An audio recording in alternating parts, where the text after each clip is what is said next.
నమస్తే, నేను Roja. Welcome to special debate. రాజకీయాల్లో ఎప్పుడు ఏం జరుగుతాయో ఊహించడం కష్టం. కొన్నిసార్లు అనుకున్నవే అనుకున్నట్టుగా జరిగితే, కొన్నిసార్లు అనుకోనివన్నీ జరుగుతాయి. అందుకే రాజకీయాలు ఈ క్షణం ఉన్న వర్షన్ మరో క్షణంలో ఉండదు అంటారు. తెలంగాణ రాజకీయాలు ఇప్పుడు ఎటువైపు వెళ్తాయోనన్న ఉత్కంఠ నెలకొంది. సీఎం రేవంత్ రెడ్డి నేతృత్వంలో ఏడాది పాలన పూర్తయి సంబరాలు జరుపుకున్న కొద్ది రోజులకే పార్టీలో లుకలుకలు మొదలయ్యాయి. పార్టీ నేతలు ఇప్పుడు ఒక్కొక్కరు అసంతృప్తి గళం విప్పుతున్నారు. గత అసెంబ్లీ ఎన్నికల్లో భారీ హామీలతో ఎన్నికల్లో విజయం సాధించిన హస్తం పార్టీకి ఇప్పుడు సొంత పార్టీలో కల్లోలం నెలకొంది. ఓవైపు విపక్షం, మరోవైపు సొంత పార్టీ నేతలతో మధ్యల దరువు మోగుతోంది. మరోవైపు స్థానిక సంస్థల ఎన్నికల్లో ఏకగ్రీవాలు సాధించేలా పార్టీ యంత్రాంగాన్ని సీఎం రేవంత్ రెడ్డి ముందుకు తీసుకెళ్తున్నా ఇంకా ఏదో అలజడి మాత్రం కొనసాగుతోంది.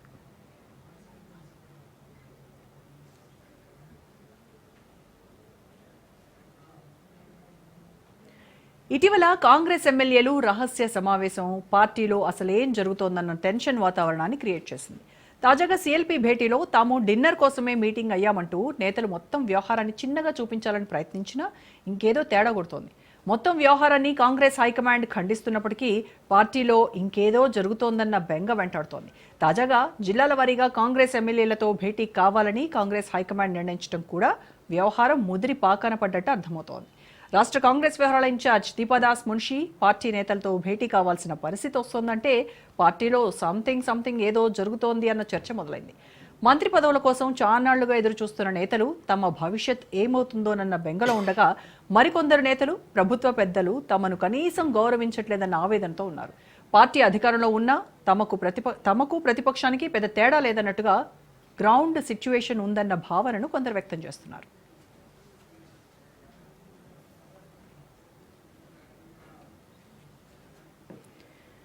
కొందరు ఎమ్మెల్యేలు హద్దులు దాటి ప్రవర్తిస్తున్నారని సీఎం రేవంత్ రెడ్డి సీఎల్పీలో వ్యాఖ్యానించినట్టు తెలుస్తోంది. వివాదాలను పార్టీలో చర్చించి పరిష్కరించుకోవాలని గానీ రచ్చ చేయొద్దని ఆయన హెచ్చరించినట్టుగా ప్రచారం జరుగుతోంది. గీత దాటితే వాత తప్పదన్న స్థాయిలో హెచ్చరించారు. వేడి మీదున్న నేతలకు పార్టీ లైన్ వివరించే ప్రయత్నం చేసినట్టుగా తెలుస్తోంది. కుల గణన, ఎస్సీ వర్గీకరణ జనంలోకి తీసుకెళ్లాలని, స్థానిక సంస్థల ఎన్నికల్లో బీసీలకు 42% పదవులను కేటాయించే బాధ్యత ఎమ్మెల్యేలదేనంటూ తేల్చేశారు రేవంత్. ఓవైపు సీఎం రేవంత్ పార్టీ లైన్ ఎమ్మెల్యేలకు పర్ఫెక్ట్ గా వివరించినా వారు మాత్రం తమ వెర్షన్ తాము బలంగా వినిపించే పని చేసినట్టుగా కూడా తెలుస్తోంది. మంత్రిపీఠంపై కన్నేసిన కోమటిరెడ్డి రాజగోపాల్ రెడ్డి 2 లక్షల రుణమాఫీ విషయంలో చేసింది కూడా చెప్పుకోలేకపోయామని వ్యాఖ్యానించారు. అదే సమయంలో రైతు బంధు అందరికీ ఇవ్వాలని కూడా కోరారు. ఇక వివాదాలకు కేంద్ర బిందువుగా ఉన్న ఎమ్మెల్యే అనిరుద్ రెడ్డి తాను కోరిన విధంగా ప్రభుత్వ పెద్దలు స్పందించడం లేదని, తన నియోజకవర్గ సమస్యలను పట్టించుకోవడం లేదని చెప్పినట్టు తెలుస్తోంది. మరోవైపు ఎమ్మెల్యేల సపరేట్ మీటింగ్ తప్పేమీ కాదంటూ పీసీసీ చీఫ్ మహేష్ కుమార్ గౌడ్ వ్యాఖ్యానించడం కొసమెరుపు.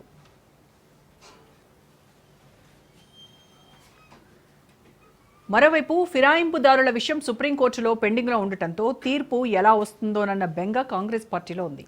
అందుకే తాజాగా సీఎల్పీ సమావేశానికి సైతం గులాబీ పార్టీ నుంచి హస్తంలోకి వచ్చిన నేతలు దూరంగా ఉన్నారు. మరోవైపు సీఎం రేవంత్ రెడ్డి ఢిల్లీ పర్యటనపైన ఊహాగానాలు వెలువెత్తుతున్నాయి.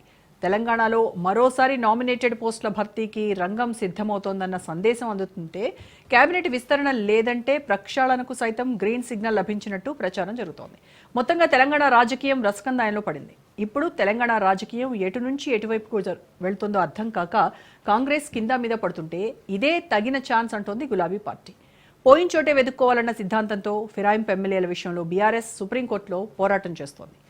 ఓవైపు ఎమ్మెల్యేలపై ఒత్తిడి, మరోవైపు కాంగ్రెస్ పార్టీని చికాకు పెట్టేలా రెండు వైపులా బీఆర్ఎస్ దూకుడు ప్రదర్శిస్తోంది.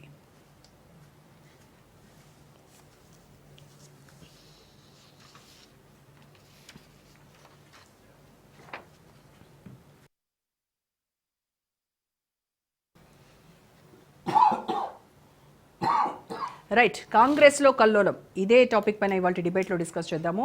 డిబేట్లో పార్టిసిపేట్ చేస్తున్నారు తాటికొండ రాజయ్య గారు, మాజీ ఉప ముఖ్యమంత్రి, బీఆర్ఎస్ నేత, అలాగే దిలీపాచారి గారు, బీజేపీ అధికార ప్రతినిధి. నమస్కారం అండి. అలాగే మనకి జూమ్లో జాయిన్ అయ్యారు ఆరేపల్లి మోహన్ గారు, మాజీ ఎమ్మెల్యే, కాంగ్రెస్ పార్టీ సీనియర్ నేత. నమస్కారం సార్. బండారు రామ్మోహన్ గారు, రాజకీయ విశ్లేషకులు. నమస్కారం అండి. కాంగ్రెస్ ఎమ్మెల్యేల సీక్రెట్ మీటింగ్తో ఇంకా వాతావరణం వేడెక్కింది. కాంగ్రెస్లో ఇంకేదో జరుగుతోంది అన్నటువంటి చర్చ మొదలైంది. రైట్, అసలు కాంగ్రెస్లో ఈ కల్లోలం ఏర్పడడానికి ప్రధానంగా రీజన్స్ ఏమై ఉంటాయి? దీనిపైన ఇవాళ డిబేట్లో మనం మాట్లాడదాము. రైట్, ముందుగా మనము ఆరేపల్లి మోహన్ గారితో మాట్లాడదాం. మోహన్ గారు, good evening sir. Good evening అమ్మా. గుడ్ ఈవినింగ్ రోజా గారు. Good evening. యా మోహన్ గారు, ఏంటి కాంగ్రెస్లో ఈ కల్లోలం? ఏంటిది చినికి చినికి గాలివాన్లాగా మారుతుందా, లేదంటే టీ కప్పులో తుఫాన్ లాగా సమసిపోతుందా? అసలు ఎందుకు ఈ కల్లోలము, ఈ చర్చ ఇదంతా జరుగుతుందనంటే అంటే ఏదో కల్లోలం అయితే ఉంటుంది. ఎప్పుడు ఉంటుంది? మంత్రివర్గ విస్తరణ తర్వాత డెఫినెట్గా ఏదో జరుగుతుంది అనేటువంటి ఒక వాదన అయితే ఉంది డెఫినెట్గా. కానీ ఇది మరి దానికంటే ముందే పెద్ద రచ్చకు దారితీసినటువంటి పరిస్థితి. ఏంటి రీజన్ ఏంటంటారు? నాయకత్వ వైఫల్యమా?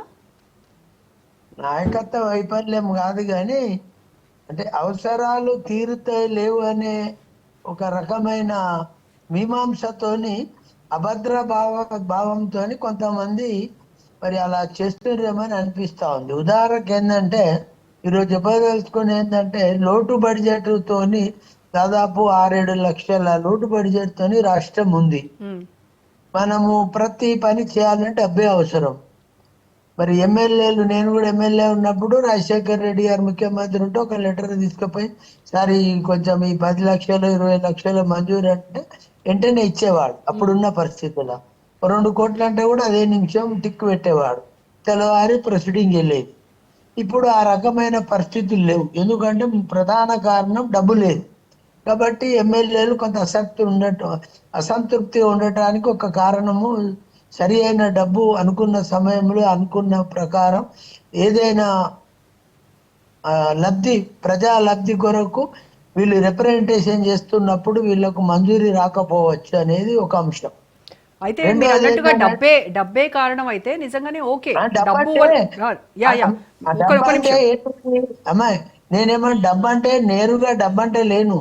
ఒక గ్రామం లోపట లేదా ఒక మండలం లోపట ఒక 20 లక్షలు 50 లక్షలు లేకపోతే 1 కోటి రూపాయలు 200 కోట్లు 50 కోట్లు ఒక ప్రాజెక్టు కొరకు వాళ్ళు డబ్బు కావాలని ఒక వినతి పత్రం ద్వారా వెళ్ళినప్పుడు అది మంజూరు కాని పరిస్థితి ఉన్నప్పుడు కొంతమంది నిరాశ నిస్పృహకు లోనే అవకాశం ఉంటది అనే మాట వాస్తవం.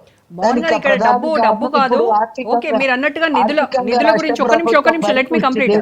మోహన్ గారు, డబ్బుల గురించి ఓకే, మీరు అన్నట్టుగా నిధులు అక్కడ లేకపోవడం వల్ల వాళ్ళు నిరాశ నిస్పృహంలో ఉన్నారు అనేది ఒక పాయింట్. కానీ మేజర్ ఏంటంటే వాళ్ళకి అసలు సరైన గౌరవమే దక్కట్లేదు. ప్లస్ ఇక్కడ 2 గ్రూపులు, ఏదైతే గతంలో మనము బీఆర్ఎస్ గురించి అన్నామో, బీటీ యూటీ 2 గ్రూపులుగా ఉన్నాయి, ఇదే కేసీఆర్ కొంప ముంచిందని మాట్లాడుకున్నాము. అలాగే ఇప్పుడు కాంగ్రెస్లో కూడా 2 గ్రూపులు తయారయ్యాయి. దీనివల్లనే మేజర్గా ఇష్యూస్ వస్తున్నటువంటి పరిస్థితి అని అంటున్నారు. అంటే as per my knowledge, my observation ప్రకారం అయితే పెద్ద ఈ 2 గ్రూపులకు అనుకునే విధానం అయితే ఉండొచ్చు. అందరి విశ్లేషకులు కానీ కొంతమందికి 2 గ్రూపులను భావించవచ్చు. కానీ నా అభిప్రాయం అయితే ఒక గ్రూప్కు పని జరుగుతలేదు, సరి అయిన సమయంలో మరి సరి అయిన నిధులు మంజూరు జరగటం లేదు. మేము అనుకున్నట్టు మా మండలానికి, మా నియోజకవర్గానికి వర్క్స్ మంజూరు అవటం లేదని ఒక కారణం అయితే, మరి వ్యక్తిగతంగా శాసనసభ్యుల గౌరవం ఆటోమేటిక్ ఉంటుందా. ఉదాహరణకు నేను కొత్తగా శాసనసభ్యుడు అయినప్పుడు ఒక ఐఏఎస్ ఆఫీసరు నేరుగా నిలబడి 2 చేతుల నమస్కారం పెట్టి ప్రతి నమస్కారం తీసుకొని రెస్పెక్ట్ ఇచ్చే విధానం చూసాము. అది కొనసాగుతూనే ఉంది. రెస్పెక్ట్ విషయంలో నాకు తెలిసి ఎమ్మెల్యేలను నెగ్లెక్ట్ చేసేటంతటూ ఎవరు ఉండరు. ముఖ్యమంత్రి గారు ఉండరు, ఉప ముఖ్యమంత్రి ఉండరు, మంత్రివర్గంలో ఎవరు కూడా ఉండరు. నాకు తెలిసి ఇప్పుడున్న మంత్రివర్గంలో అందరు సీనియర్లే ఉన్నారు. ఎమ్మెల్యేలు అంటే ఏంటి, ఎమ్మెల్యేల గౌరవం గురించి చెప్పించుకునే స్థాయిలో ఇప్పుడున్న మంత్రివర్గం లేదు అని నేను భావిస్తా ఉన్నాను. ఎందుకంటే వాళ్ళంతా ఎమ్మెల్యేలుగా 3 సార్లు 4 సార్లు చేసి ఎంపీలుగా చేసిన వాళ్ళు కూడా కొందరు ఉన్నారు. కాబట్టి వాళ్ళు ప్రత్యేకించి గౌరవం అగౌరవపరిచే విధంగా మంత్రులు ఉంటారు అనేది ఇది నమ్మశక్యంగానే ముచ్చట. కాబట్టి అగౌరవపరుస్తుండ్రు, మాకు సరి అయిన ఏమంటారు గౌరవం దొరకలేదనేది నేనైతే వ్యక్తిగతంగా అది సరి అయినది అనేది భావించటం లేదు. రెండోది, నిధుల విషయాన్ని మాత్రం కొంత అసంతృప్తిగా కల్పిస్తుంది అనేది కొంతవరకు నిజమే. ఎందుకంటే ఒక నియోజకవర్గానికి సంబంధించి 50 కోట్ల నిధులు కావాలని వివిధ పనుల మీద పోయినప్పుడు అలా 2 కోట్లు 3 కోట్లు 5 కోట్లు మంజూరు ఇస్తే ఆ శాసనసభ్యుడు మెరుగ్గా సంతోషంగా అరే నేను ఇన్ని వర్కులు మంజూరు పోతే 2 వచ్చినాయి తీసుకుపోయి ప్రజా జీవితంలో ఆ మండలంలో అక్కడిక్కడ పెట్టే అవకాశం ఉంటుంది అనేది ఆ శాసనసభ్యుడికి ఉండే అవగాహన. రైట్. కానీ ఇక్కడ గ్రూపులు ఉంటాయి. నాకు తెలిసి అమ్మ రాజకీయాలల్లో ఇప్పుడు మీరు అన్నారు బీఆర్ఎస్ లో బీటీ యూటీ అని ఉండొచ్చు, కాదని అంటలేము.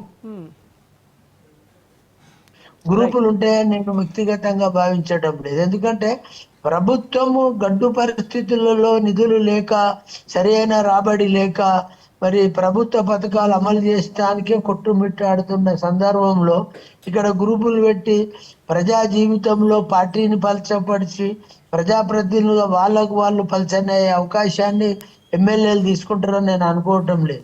కాబట్టి ఇక్కడ వ్యక్తిగతంగా నేను అనుకునేది ఒకటే, కొన్ని సందర్భాల్లో వాళ్ళు అనుకున్నట్టు అనుకున్న సమయంలో పనులు నిధులు రావటం లేదని భావనలో ఉండవచ్చు అనేది మాత్రం కొంత ఉండవచ్చు. రైట్ అండి. ఓకే, రాజయ్య గారితో మాట్లాడదాం. రాజయ్య గారు, కాంగ్రెస్ పార్టీ 1 year ఏడాది పాలన పూర్తి చేసుకొని సంబరాలు చేసుకుంటున్నటువంటి పరిస్థితుల్లో ఇప్పుడు హామీలపై దృష్టి పెట్టాల్సినటువంటి ఈ టైంలో, అమలు విషయంపై దృష్టి పెట్టాల్సిన ఈ టైంలో కాంగ్రెస్లోనే స్వపక్షంలోనే విపక్ష నేతలు తయారవుతున్నారు. అది రేవంత్కి పెద్ద తలనొప్పిగా. రీజన్స్ ఏమై ఉంటుందని మీ పార్టీలో చర్చ చేస్తారు? ఏ పార్టీ అయినా అధికారంలో ఉన్నప్పుడు అధినాయకుడు ముఖ్యమంత్రి గారు లేదా క్యాబినెట్ మంత్రులు ఒక ప్రాజెక్ట్ కానీ ఒక పథకాలు కానీ ప్రవేశపెట్టినప్పుడు క్షేత్రస్థాయిలో ఎమ్మెల్యేలందరూ కూడా గొప్పగా ఎలివేట్ చేస్తూ ప్రచారం చేయాల్సిన అవసరం ఉంటుంది. ఇక్కడ తెలంగాణ రాష్ట్రంలో కాంగ్రెస్ ప్రభుత్వం వచ్చిన తర్వాత ప్రతిపక్షంలో ఉన్నప్పుడు ఎట్లయితే తిట్ల పురాణం చేసి ఆఖరి 2 నెలల్లో తిమ్మిని బమ్మి చేసి అలివి కాని హామీలు ఇచ్చి ప్రతిదానికి ఎక్కువ ఇస్తానని చెప్పి ప్రతిది కూడా ఆన్గోయింగ్ ప్రాజెక్ట్స్ అన్నిటికి కూడా ప్రతిదానికి కూడా ఎక్కువ ఇస్తాం. అంటే అన్నీ మనకు తెలిసినాయి. రుణమాఫీ 1,00,000 ఉంటే నేను 2 లక్షలు ఇస్తాను, మీరు 5 సంవత్సరాలు తీసుకున్నారు మేము వెంటనే ఇచ్చేస్తాము, మీరు భరోసా 10 ఇచ్చిండ్రు, మేము రైతు బంధు పేరు మేము 15 ఇస్తాము, మీరు 2,000 పెన్షను మేము 4,000 ఇస్తాము, మీరు 1,00,000 ఇచ్చారు మేము తులం బంగారం ఇస్తాము, తర్వాత మహిళలకు 2,500 రూపాయలు గృహిణికి ఇస్తాము, బిడ్డకి స్కూటీ ఇస్తాము, కొడుకు ఫీజు రియంబర్స్మెంట్. అంటే అవన్నీ చెప్పి అధికారంలోకి వచ్చినాక అదే తిట్ల పురాణం మొదలుపెట్టి తొక్కుకుంటూ వచ్చిన పేగులు మెడలేసుకుంటా, కనుగుడ్లతో గోళీలు ఆడుకుంటా, ఈపు విమానం మోయిస్తా, తొండలు జోరిస్తా, ఒక ముఖ్యమంత్రి మాట్లాడే భాష అంటే ఎట్లా ఉండాలంటే నాయకుని బట్టి గ్రామాలకు ఉరకాల, అంత గొప్ప స్కీమ్స్ను ఎక్స్పోజ్ చేయాలి. అలాంటి స్కీమ్స్ ఏమైనా తీసుకొచ్చారంటే ఏ ఒక్క కొత్త స్కీమ్ తీసుకురాలి. రేవంత్ మార్క్గా హైడ్రా పేరు మీద ఇండ్ల గులగొట్టుడు, అదేవిధంగా మూసి ప్రక్షాళన పేరుతోటి ఇండ్ల గులగొట్టే కార్యక్రమం, తర్వాత రైతు రుణమాఫీ అని పెట్టేసి రైతు రుణమాఫీ అని చెప్పేసి December 7 వస్తున్న 9 సోనియా గాంధీ పుట్టినరోజు గతం 2 లక్షలు ఏకకాలంలో చేస్తాం, పోన్లీ ఉరుకుల్ని తెచ్చుకోండి అని చెప్పేసి కార్యక్రమం అయిపోగానే 9 పోయింది, 100 రోజులలో చేస్తామనుడు, 15 ఆగస్టు అని చెప్పడము, దసరా అని చెప్పాడు, మళ్ళీ డిసెంబర్ అని చెప్పాడు, January 26 అని చెప్పాడు. అంటే ఇన్నిసార్లు మళ్ళీ ఎవరు చెప్పిన విధంగా ఎటు పోతే అక్కడ ఉన్న దేవుని మీద ప్రమాణం చేయడం, మొత్తం అందరు దేవుళ్ళందరినీ కూడా ప్రమాణం చేసి అట్లా దేవుళ్ళని కూడా బలి చేసే కార్యక్రమాలు. ఇట్లా ఏ స్కీమ్ తీసుకున్నా రైతు రుణమాఫీ వాళ్ళు చెప్పిందే 42 లక్షల మంది రైతులు 31,000 రూపాయలు అవసరం పడతాయి, అందరికీ 2 లక్షల వరకు ఇస్తాం, 2 లక్షల కంటే ఎక్కువ ఉంటే 30,000, 40,000, 50 ఉంటాయి మీరు కట్టండి, తర్వాత అవి కూడా ఇచ్చేస్తామని చెప్పేసి ఈరోజు వాళ్ళు చెప్పే లెక్కల ప్రకారమే 22 లక్షల మంది రైతులకు 20,000 కోట్లు బ్యాంకులో ఇచ్చినామని, అది బ్యాంకులో జమ అయింది 18,000 కోట్లు. తర్వాత ఎక్కడ పోయి ఏదన్నా మీటింగ్లో కానీ ఒక రైతును పట్టుకొని అడిగితే 50,000, 30,000, 90,000 కూడా మాకు రాలేదని చెప్పడే సంపూర్తిగా అంటే చెప్తాను అని అడిగినప్పుడు వాళ్ళు చెప్తున్నది ఏంటంటే బీఆర్ఎస్ 10 ఏళ్ల పాలనలో అసమర్థ పాలన వల్ల అవినీతి పైన అక్కడ బడ్జెట్ లోటు వల్ల మేము తీర్చలేకపోతున్నాం. అది చాలా తప్పండి. అంటే నీకు హామీలు ఇచ్చేటప్పుడు ఇవన్నీ కూడా మా బడ్జెట్ మేము ఎట్లా అమలు చేసినాము, ఆఖరి వరకు ఎట్లా తీసుకురాగలిగినాము, దళిత బంధు ఎట్లా ఇవ్వగలిగినాము, గొర్రెలు ఎట్లా ఇవ్వగలిగినాము, ప్రతిదీ కూడా అన్నీ కూడా తెలంగాణ రాష్ట్రము 28 రాష్ట్రాలకు మోడల్గా ఉన్నది. ఏ రంగం చూసినా ఇరిగేషన్ రంగం తీసుకుంటే నెంబర్ 1, ఎడ్యుకేషన్ రంగంలో నెంబర్ 1, ఐటీ రంగంలో నెంబర్ 1, సంక్షేమ గ్రామాలు అభివృద్ధి చేయడంలో జాతీయ స్థాయిలో ఇచ్చిన అవార్డులు సగం కంటే ఎక్కువ తెలంగాణకే రావడం జరిగింది. రైతు విధానంలో రైతు బంధు, రైతు బీమా, 24 గంటల ఉచిత కరెంటు ఐక్యరాజ్య సమితి మెచ్చుకునే స్థాయికి వెళ్ళింది. తర్వాత మిషన్ భగీరథ ద్వారా ఇంటింటికి నల్లిచ్చే కార్యక్రమం, మిషన్ కాకతీయ ద్వారా చెరువులన్నీ మరమ్మతులు చేసే కార్యక్రమం, ప్రతి జిల్లాకు ఒక మెడికల్ కళాశాల. అన్ని కార్యక్రమాల్లో ప్రతి దాంట్లో కూడా అవినీతి జరిగిందని అంటే వాళ్ళు చెప్పేది అది ఒక్కటే కదా, ప్రతి దాంట్లో అవినీతి జరిగింది. ఇప్పుడేమో 10 ఏళ్లలో అవినీతి అంటున్నారు కదా, సంవత్సరంలో ఎక్కలేని అవినీతి. మేము చేసిన మా గవర్నమెంట్ చేసిన పనులలో మీరు మొత్తం పోటీపడి నువ్వు ఎంత తీసుకో, నేను ఎంత తీసుకోవాలి, నేను తీసుకుంటా, ఒకళ్ళు జోలికి ఒకళ్ళు రావద్దని సీఎం గారు, మంత్రులు ఎవరు కౌంటింగ్ ఎవరు కౌంట్ వాళ్ళే ఓపెన్ చేయడం జరిగింది. అందులో బట్టి విక్రమార్క నెంబర్ 1 ఉన్నాడు. ఓపెన్గా వాళ్ళ మిస్సెస్ కూడా ఇన్వాల్వ్ చేసి కూడా చేసే కార్యక్రమం కదా. అందుకనే అవినీతి అనేది ఏదో అన్ని మంచి చేసినా కానీ అవినీతి అయిందని చెప్పేసి అంటే చాలా తప్పు కదా. అవినీతి రాజకీయాలలో ఆ మాటకు అర్థం ఉండదు. ఎందుకంటే ఈరోజు వాళ్ళ మోటు సామెత ఉంటుంది కదా, వాళ్ళు చేస్తేనే మోటి వీళ్ళు చేస్తూట అన్నట్టు. కాబట్టి అది కాదు, నువ్వు పని ఇప్పుడు ఒక సంవత్సర కాలంలో 1,44,000 కోట్ల రూపాయలు అప్పు తీసుకొచ్చినాం. సరే, మేము 10 ఏళ్లలో మొన్న పోయిన అసెంబ్లీలో చర్చ పెడితే 4,28,000 కోట్లు అని చెప్పేసి లెక్కలతో పాటు మన వివరాలు మొత్తం కూడా హరీష్ రావు గారు నిండు సభలో చెప్పడం జరిగింది. వాళ్ళు ఎక్కువ అనుకోవచ్చు కాక. అయితే నువ్వు ఒక్క సంవత్సరంలోనే 1,40,000 కోట్లు అప్పు తీసుకొచ్చి ఏం చేసినావు చెప్పు అంటే ఒక్క పని కూడా లేదు. ఏమైనా తీసుకురావడం, నెలకొకసారి ఢిల్లీ పోవడం, అక్కడ కప్పం చెల్లించి రావడం. ముఖ్యమంత్రి కాపాడుకోవాలంటే అక్కడ కప్పం కట్టాలి. ఎందుకంటే ఇటు మంత్రులు ఆయన మీద ఎలిగేషనే, ఎమ్మెల్యేలు రేవంత్ రెడ్డి మీద ఎలిగేషనే, ప్రజలైతే తిరగబడే, ప్రతిపక్షాలు ఎట్లాగా ఉండనే ఉన్నాయి. ఏదైనా అందరు మెచ్చుకునే పని. ఇప్పుడు ఆఖరికి మీరు మొదట అడిగిన ప్రశ్న, ఎమ్మెల్యేలు గొప్పగా సీఎం గురించి చెప్పాలన్నప్పుడు ఆయన ప్రవేశపెట్టే కథలు, ప్రాజెక్టులు అంత గొప్పగా ప్రజల్లోకి వెళ్ళగలగాలి. ఏ ముఖం పెట్టుకొని పోతారు? నువ్వేనా పెన్షన్ పెంచడం అని ఎక్కడ పోతారా? 2,500 ఇచ్చినని చెప్పేసి ఓ పండుగ చేసుకుంటారా? లేకపోతే రైతు బంధు గ్రేట్గా ఇచ్చినా అని పోతారా? మొత్తం కొండందో వెల్కని పడినట్టు జనవరి 26 తారీఖు నాడు మొత్తం రైతు భరోసా ఇస్తామని చెప్పేసి పెద్ద ప్రచారం చేసి ఆఖరికి ఈ రాష్ట్రంలో 12,674 గ్రామ పంచాయతీలు ఉంటే మొత్తము మండలంలో తీసుకుంటేనే స్మాలెస్ట్ ఆఫ్ ద స్మాల్ అన్ని గ్రామ పంచాయతీల్లో చిన్న గ్రామ పంచాయతీ తీసుకొని ఆ గ్రామ పంచాయతీలో ఒక్కొక్క కాగితమే ఇవ్వడం. ఇండ్లు మంజూరైందని ఒక కాగితం ఇవ్వడం, అది ఇల్లు ఇచ్చలేదు, ఏం లేదు. అట్లాగే తర్వాత రేషన్ కార్డు అని ఇవ్వడం, ఎకరం లోపు ఇస్తానని ఇవాళ పడ్డాయి, నిన్నటి నుంచి పడుతున్నాయని చెప్తారు. అక్కడ కూడా ఇప్పుడు పడే పరిస్థితులు. అంటే ఏదన్నా గ్రేట్గా డప్పు కొట్టుకుండా పోయి ఒక ప్రజా ఏమంటారు దాన్ని మామూలుగా గ్రామ పంచాయతీ గ్రామ సభ ఏర్పాటు చేసి చప్పట్ల మధ్యలో ప్రకటించడానికి ఏమి లేదు కదా. చప్పట్లు కొట్టి ప్రకటించడానికి ఏమి లేదు. ఎమ్మెల్యేలు గెలిచేం లాభం? ఏం చేయలేని పరిస్థితి. ఒకవేళ కనుక ఏం చేయలేని పరిస్థితి ఉన్నప్పుడు బీఆర్ఎస్ ప్రభుత్వం ప్రవేశపెట్టిన సంక్షేమ పథకాలు అట్లే తీసుకుపోతాం. మేము కొత్తగా వచ్చినా మాకు కొంచెం సమయం ఇవ్వండి అని 6 నెలలు తీసుకుంటాం, సంవత్సరం తీసుకుంటే ఎవరు అడగారు. ఎవరికంటే ఇస్తానంటే ఆశ, కొడతానంటే భయం. ఇక్కడ కొట్టడానికి ఆయనే ఉన్నాడు, ఇత్తడానికి ఆశ పెడుతున్నాడు, 2 ఆయనే చేస్తూ ఉన్నాడు. కాబట్టి అది కుడిలో పడ్డ ఎలకలెక్క ఎమ్మెల్యేలు కొట్టుకోవాల్సి ఉంటుంది. ఎవరు కూడా ఏ ఊరికి ధైర్యంగా ఒక్క ఎమ్మెల్యే గ్రామ సభలు మొన్న వారం రోజులు జరిగితే ఒక్క ఎమ్మెల్యే పోయిన పాపంలో తరిమి కొట్టిండ్రు, ఎమ్మెల్యేలను తరిమి కొట్టిండ్రు, గ్రామ అధికారులను కూడా తరిమి కొట్టే పరిస్థితి. ఎట్లా పోతారు చెప్పు? గ్రామాలకు ఎట్లా పోతారు? మంత్రులే పోలేని పరిస్థితి. ఒక ఎమ్మెల్యే పోవాలంటే ఇంటింటికి ఓటు అడిగిన అతడు. నువ్వు ఏం చేసినాడు? పోతావు ఇంటికి పోతే అమ్మడితో ఏమయ్యా 2,500 ఇస్తానని ఇచ్చినా నాకు, ముసలాడు బిడ్డ ఏమైంది 4,000 ఇస్తానంటే ఏమైంది అంటది. నా స్కూటెడ్ బాయ్ అంకుల్, నా స్కూటెడ్ బాయ్ అని బిడ్డ అంటది. ఈ బంగారం పెళ్లి చేసుకున్నామంటే బంగారం ఏమన్నాడు.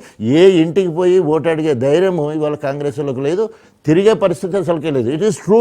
ఇందులో ఒక్కడి కూడా నేను అబ్జల్యూట్లీ నిజమే మాట్లాడుతున్నా, అబద్ధం లేదు.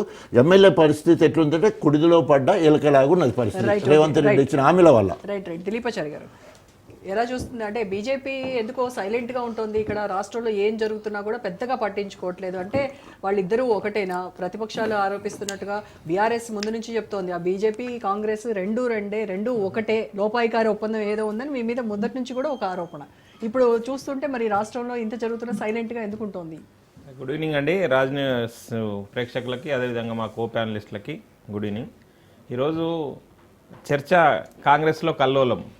కాంగ్రెస్ లో కల్లోలానికి భారతీయ జనతా పార్టీ మౌనంగా ఉండడానికి కారణం ఏంది? మీరు దానికి దీనికి లింక్ పెడతా ఉన్నారు. రాష్ట్రంలో మరి ఇంత జరుగుతున్నప్పటికీ కూడా కేంద్రం నుంచి ఏదో ఒకటి మేము ఏమంటున్నాము, కాంగ్రెస్ పార్టీ పాలన 1 సంవత్సర కాలం పూర్తి చేసుకున్నారు. ఇది ప్రజల లోపల చాలా అశాంతి రేకెత్తించిన సందర్భం. ఒక సందర్భంలో ఆలోచన చేస్తే ఇప్పుడు పెనం మీద నుంచి పొయ్యిలబడ్డ పరిస్థితి ఉంది తెలంగాణ సమాజానికి. 10 సంవత్సరాలలో బీఆర్ఎస్ పాలన ఇబ్బందులకు గురి చేసింది, ప్రజలకి ఇబ్బందులను కలిగించింది అని చెప్పి వీరిని హక్కున చేర్చుకుంటే వీళ్ళని భుజాల మీద తీసుకొచ్చి అసెంబ్లీలో కూర్చోబెడితే వీరు చేస్తున్న నిర్వాహకం ఏంది? ఏ ఒక్కటి కూడా ప్రజాపాలన అని చెప్పి చెప్పుకుంటున్నారు. ప్రజాపాలన కాదు, ప్రజా కంటక పాలన అని చెప్పి చెప్పుకుంటే దానికి సరైన న్యాయం చేసిన వాళ్ళు అవుతారు కాంగ్రెస్ పార్టీ వాళ్ళు.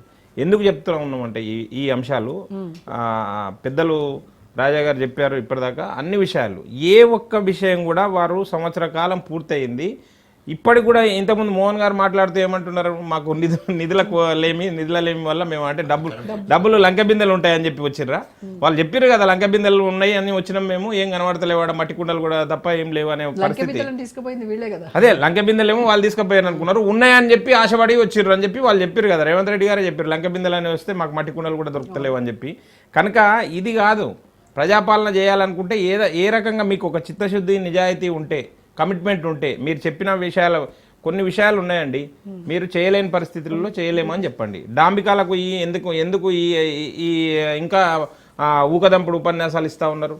ప్రజలకు ఒరగబెట్టింది ఏం లేదు. మీరు చాలా చిన్న విషయం, ఇప్పుడు కళ్యాణ లక్ష్మి విషయంలో మన అమ్మాయిని వాళ్ళు ఏం చేశారు, పెళ్లి చేసారు. రేవంత్ రెడ్డి గారి మీద నమ్మకంతో ఈయన తులం బంగారం ఇస్తారు, 1,00,000 రూపాయలు తులం బంగారం. వాళ్ళు పెళ్లిలో ఏదో సంబంధాలు పెద్ద మనుషుల సంబంధం కూర్చోబెట్టి మాట్లాడినప్పుడు తులం బంగారం కూడా ఇస్తామని చెప్పారట. తులం బంగారం ఇయ్యలేనందుకు ఆ పిల్లని ఇంటికి పంపించారట. ఇది నిర్వాకం. ఇది నేనేదో సెటరికల్ గా చెప్తలేను, జరిగిన వాస్తవం ఇది. ఇంత దారుణంగా పరిస్థితి. చాలా చిన్న విషయాలండి. రేషన్ కార్డులు 10 సంవత్సరాల్లో బీఆర్ఎస్ పాలనలో 10 సంవత్సరాల్లో ఒక కొత్త రేషన్ కార్డు ఇవ్వలేదని చెప్పి మీరే చెప్పారు. ఎన్నికల అంటే ముందు ఎన్నికల వాగ్దానం చేసారు, మేము ఇస్తాము రేషన్ కార్డు అని చెప్పి. రేషన్ కార్డు ఇవ్వడానికి 1 సంవత్సర కాలం పడుతుందా అండి? మేము ఏమన్నా అంటే మేము డేటా కలెక్షన్ చేస్తూ ఉన్నాం అంటున్నారు. మేము మొత్తం ఇప్పుడు రాగానే మీరు ప్రజా దర్బార్లు పెట్టినరు, మొత్తం అప్లికేషన్లు తీసుకున్నారు. వచ్చిన మొదటి నెలల లోపలనే అప్లికేషన్లు తీసుకున్నారు. సరిపోతాయి కదా? ఎవరైతే రేషన్ కార్డులు కావాల్సిన వాళ్ళు ఉన్నారో వాళ్ళందరూ అప్లికేషన్లు ఇచ్చిర్రు, అవన్నీ చెత్తబుట్లో పడేసిండ్రు. ఎలక్షన్ల ముందు కూడా అన్ని తీసుకున్నారు. మీకు రేషన్ కార్డు ఇవ్వడానికి కూడా సంవత్సర కాలం పడితే మీరు చెప్పిన ఈ 6 గ్యారంటీలు ఎన్ని సంవత్సరాలు కావాలండి? ఇంక ఇప్పటికి కూడా ఇవ్వలే కదా. సంవత్సర కాలం మీకు ఇచ్చింది 5 సంవత్సరాల కాలం. మీరేదో మొత్తం జీవితాంతం ఇన్నే ఉంటాం, తెలంగాణ ఏలుకుంటామని అనుకుంటున్నారేమో, ఆ భ్రమలలో ఉన్నారేమో. ప్రజలు మిమ్మల్ని భరించడానికి సిద్ధంగా లేరు, కాంగ్రెస్ పార్టీని భరించడానికి సిద్ధంగా లేదు. ఎప్పుడెప్పుడు దింపుడు కళ్ళం ఎప్పుడు వస్తుందో దించుకుందామా అని చెప్పి ఆలోచన చేస్తూ ఉన్నారు. కానీ కాంగ్రెస్ పార్టీ చేసింది ఏంటంటే 2 విషయాలు. ప్రజల్ని మెప్పించలేకపోయిన విషయం ఒకటి పక్కన పెడతా ఉంటే, కనీసం అంతర్గతంగా మీ ఎమ్మెల్యేలను కూడా సంతృప్తిపరచలేని దుస్థితిలో, దౌర్భాగ్యమైన స్థితిలో ఈరోజు కాంగ్రెస్ హైకమాండ్ ఉందంటే దానికి ఎవరు జవాబుదారండి? మీరు మేమా జవాబుదారి? మీ శాతగాని అసమర్థ నాయకత్వం వల్లనే కదా ఇదంతా వచ్చింది. ఇప్పుడు ప్రజలు కోరుకుంటున్నది ఏంది? స్థానిక శాసనసభ్యుల దగ్గరికి పోతారు, ఏవో చిన్న కార్యక్రమాలు ఉంటాయి, అవి కూడా తీర్చలేని పరిస్థితులలో ఉన్నారు అని అనుకుంటే మిగతా విషయాలు జరుగుతలేవా అండి? మిగతా విషయాలు జరుగుతలేవా? అన్ని జరుగుతూనే ఉన్నాయి కదా. మీ కమిషన్లు నన్ను ఆపుకున్నారా? రేవంత్ రెడ్డి గారు చెప్పారు మేము ఒక 2 నెలలు కడుపు మార్చుకుంటే మేము మొత్తం అన్ని కార్యక్రమాలు చేస్తామని చెప్పారు. అంటే కడుపు మార్చుకోలేదనే అనే కదా అర్థం.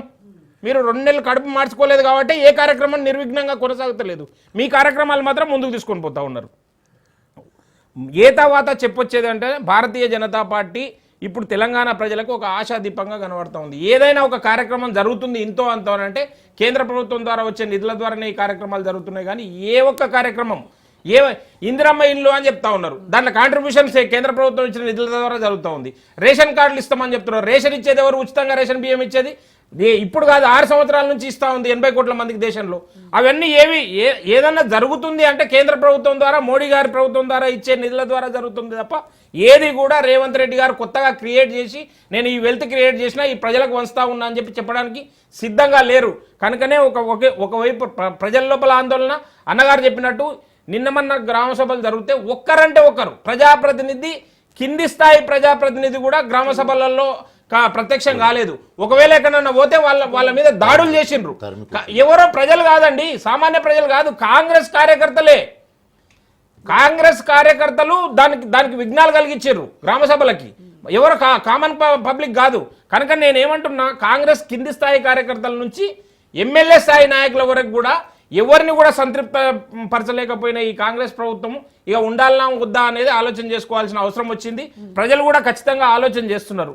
మీరు ఏ అంశం తీసుకున్నా ప్రతిదీ గందరగోళ పరిచే పరిస్థితి ఉంది తప్ప ఏమంటే నిన్న మన దాకా ఏం చెప్పారు వాళ్ళ నేతలే కదా, రాజగోపాల్ రెడ్డి లాంటి సీనియర్ అందరండి చేస్తున్నారు కదా, మేము ఇవ్వలేదు. నేను అదే చెప్తా ఉన్నా.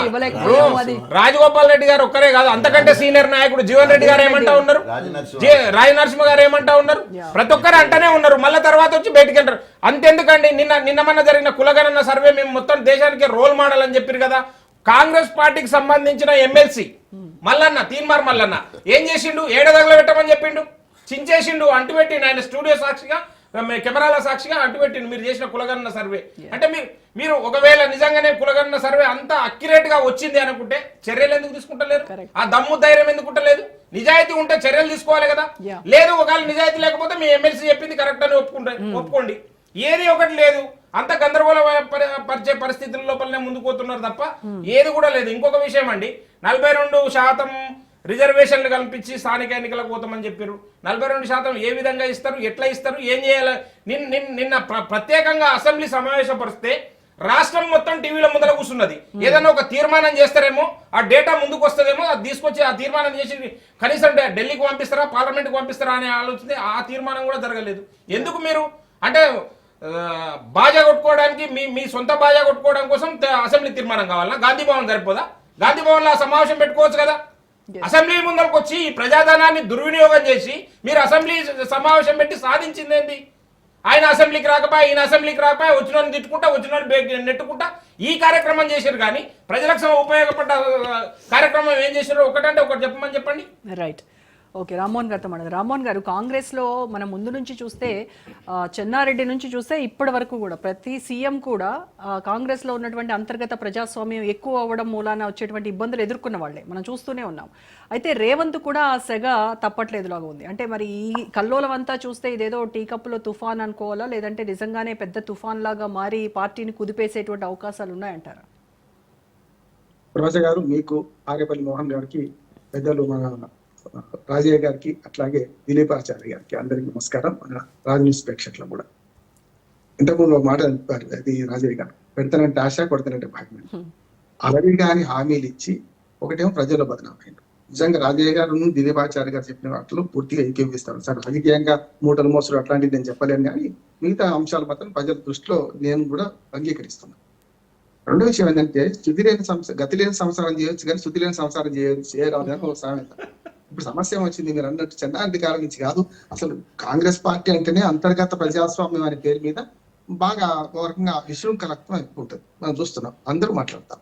ఇక మీరు వాళ్ళ అభివృద్ధి అవన్నీ చూస్తే ఒక రకంగా చెప్పొచ్చిందంటే లంకెమిందలు ఉన్నాయని కొని వచ్చినాం అనేది అబద్ధం. ఎందుకంటే తప్పు కూడా. ఎందుకంటే ఆనాడు 7 లక్షల కోట్ల అప్పు ఉన్నాయని ప్రజల్లో చెప్పిండ్రు, అలవి గాని హామీలు ఇచ్చిండ్రు. ఇవాళ అమలు కావడం కష్టమవుతుంది. ఇది అంతవరకు. ఎందుకంటే ఆ ఇద్దరితో ఏకీపిస్తున్నాను కనుక దాన్ని కొనసాగించరు.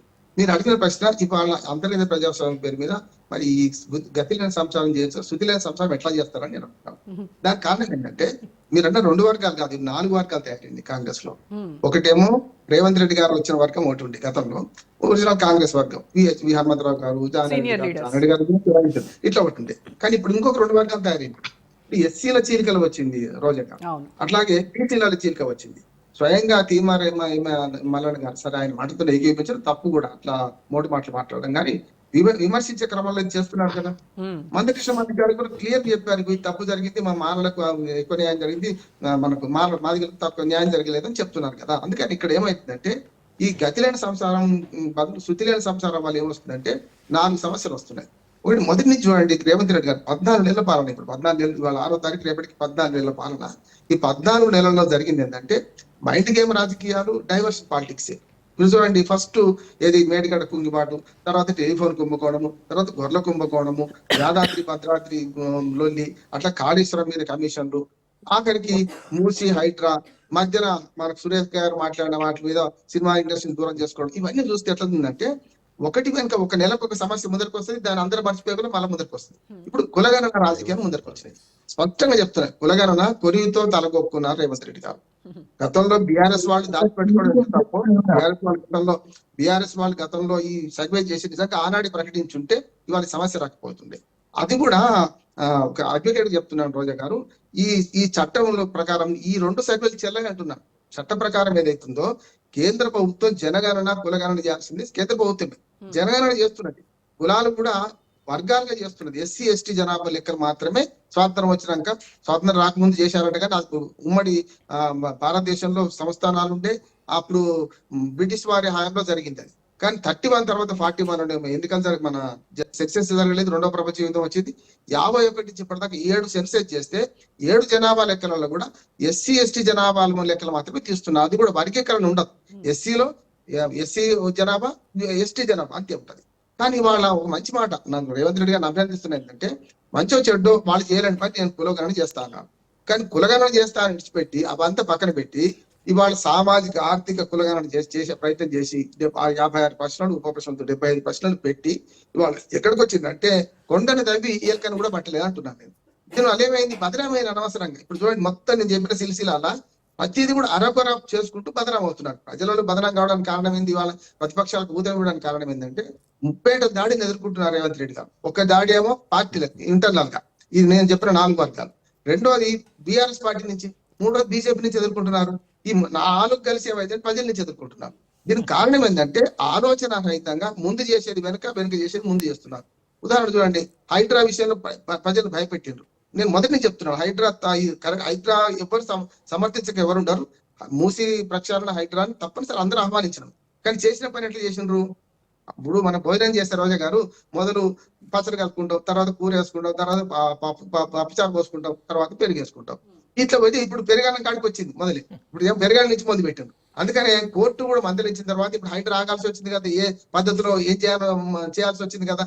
అందుకని వీళ్ళు ఏం చేస్తున్నారు? అనాలోచితంగా చెప్పాను కదా, శృతి లేని సంసారంగా చేస్తున్నారు. ఇప్పుడు శృతి లేని సంసారంలో ఒక్కొక్క మంత్రి ఒక్కొక్కరికి మాట్లాడతారు, మేము ఇచ్చేస్తున్నాం అంటారు. ఇప్పటికి కూడా రైతు బంధు చూడండి, రైతు భరోసా చూడండి, వాళ్ళు చెప్పిన మాట ఏంటి ఇచ్చేస్తున్నది. ఇంతకుముందు వాళ్ళు ఇద్దరు చెప్పారు కనుక దానికి అంతకు చెప్తే వాళ్ళ పార్టీ నేను మాట్లాడినట్టుంటది కనుక అవన్నీ వాస్తవాలు అంటున్నాను. వాళ్ళు ఇద్దరు దిలీపాచారి గారు కానీ రాజయ్య గారు శృతిలేని సంసారం, మరి ఆ సంసారంలో శృతి కలిసేది ఎట్లాగా? అది కదా, ఇప్పుడు శృతి అంటే అదే శృతి. అది ఇప్పుడు ఏమైతుందంటే కలవడం కష్టం అంటున్నాం. ఎందుకంటే ఇలా 4 వర్గాలు అంటున్నాం కదా, ఈ 4 వర్గాలు కలపడం రేవంత్ రెడ్డితో కూడా సాధ్యం కాదు. అంతేందుకు రోజా గారు, రేవంత్ రెడ్డి గారు పిసిసి ప్రెసిడెంట్ కాగానే ఇదే కోమటిరెడ్డి వెంకటరెడ్డి గారు ఏమన్నారు? నువ్వు 100 కోట్ల రూపాయలు ఇచ్చి లంచం ఇచ్చి వచ్చినావు నువ్వు అన్నాడు. మరి అంత ప్రజాస్వామ్యం అక్కడ ఆ పార్టీలో. కనుక ఇప్పుడు 100 కోట్ల లంచం పోయినట్టే కదా. ఇప్పుడు అదే కోమటి వెంకటరెడ్డి గారు రేవంత్ రెడ్డి గారిని బ్రహ్మాండంగా పొగుడుతున్నారు. అంతేందుకు మొన్న మనకు కోమటిరెడ్డి రాజగోపాల్ రెడ్డి గారు ఆయన ఏమన్నాడు? వాళ్ళ పార్టీ అన్నారు కదా, అవి విమర్శ చేశారు కదా ఆయన కూడా. అంటే తీర్మానం వల్ల నిన్న చేసిండ్రు. అంటే ఇవన్నీ ఏమవుతున్నాయి అంటే ఒక లెక్క ప్రకారం, ఒక మునువు ప్రకారం పోకపోవడం వల్ల, గుడ్డెద్దు చేలో పడ్డట్టు పోవడం వల్ల వస్తున్న సమస్యలు.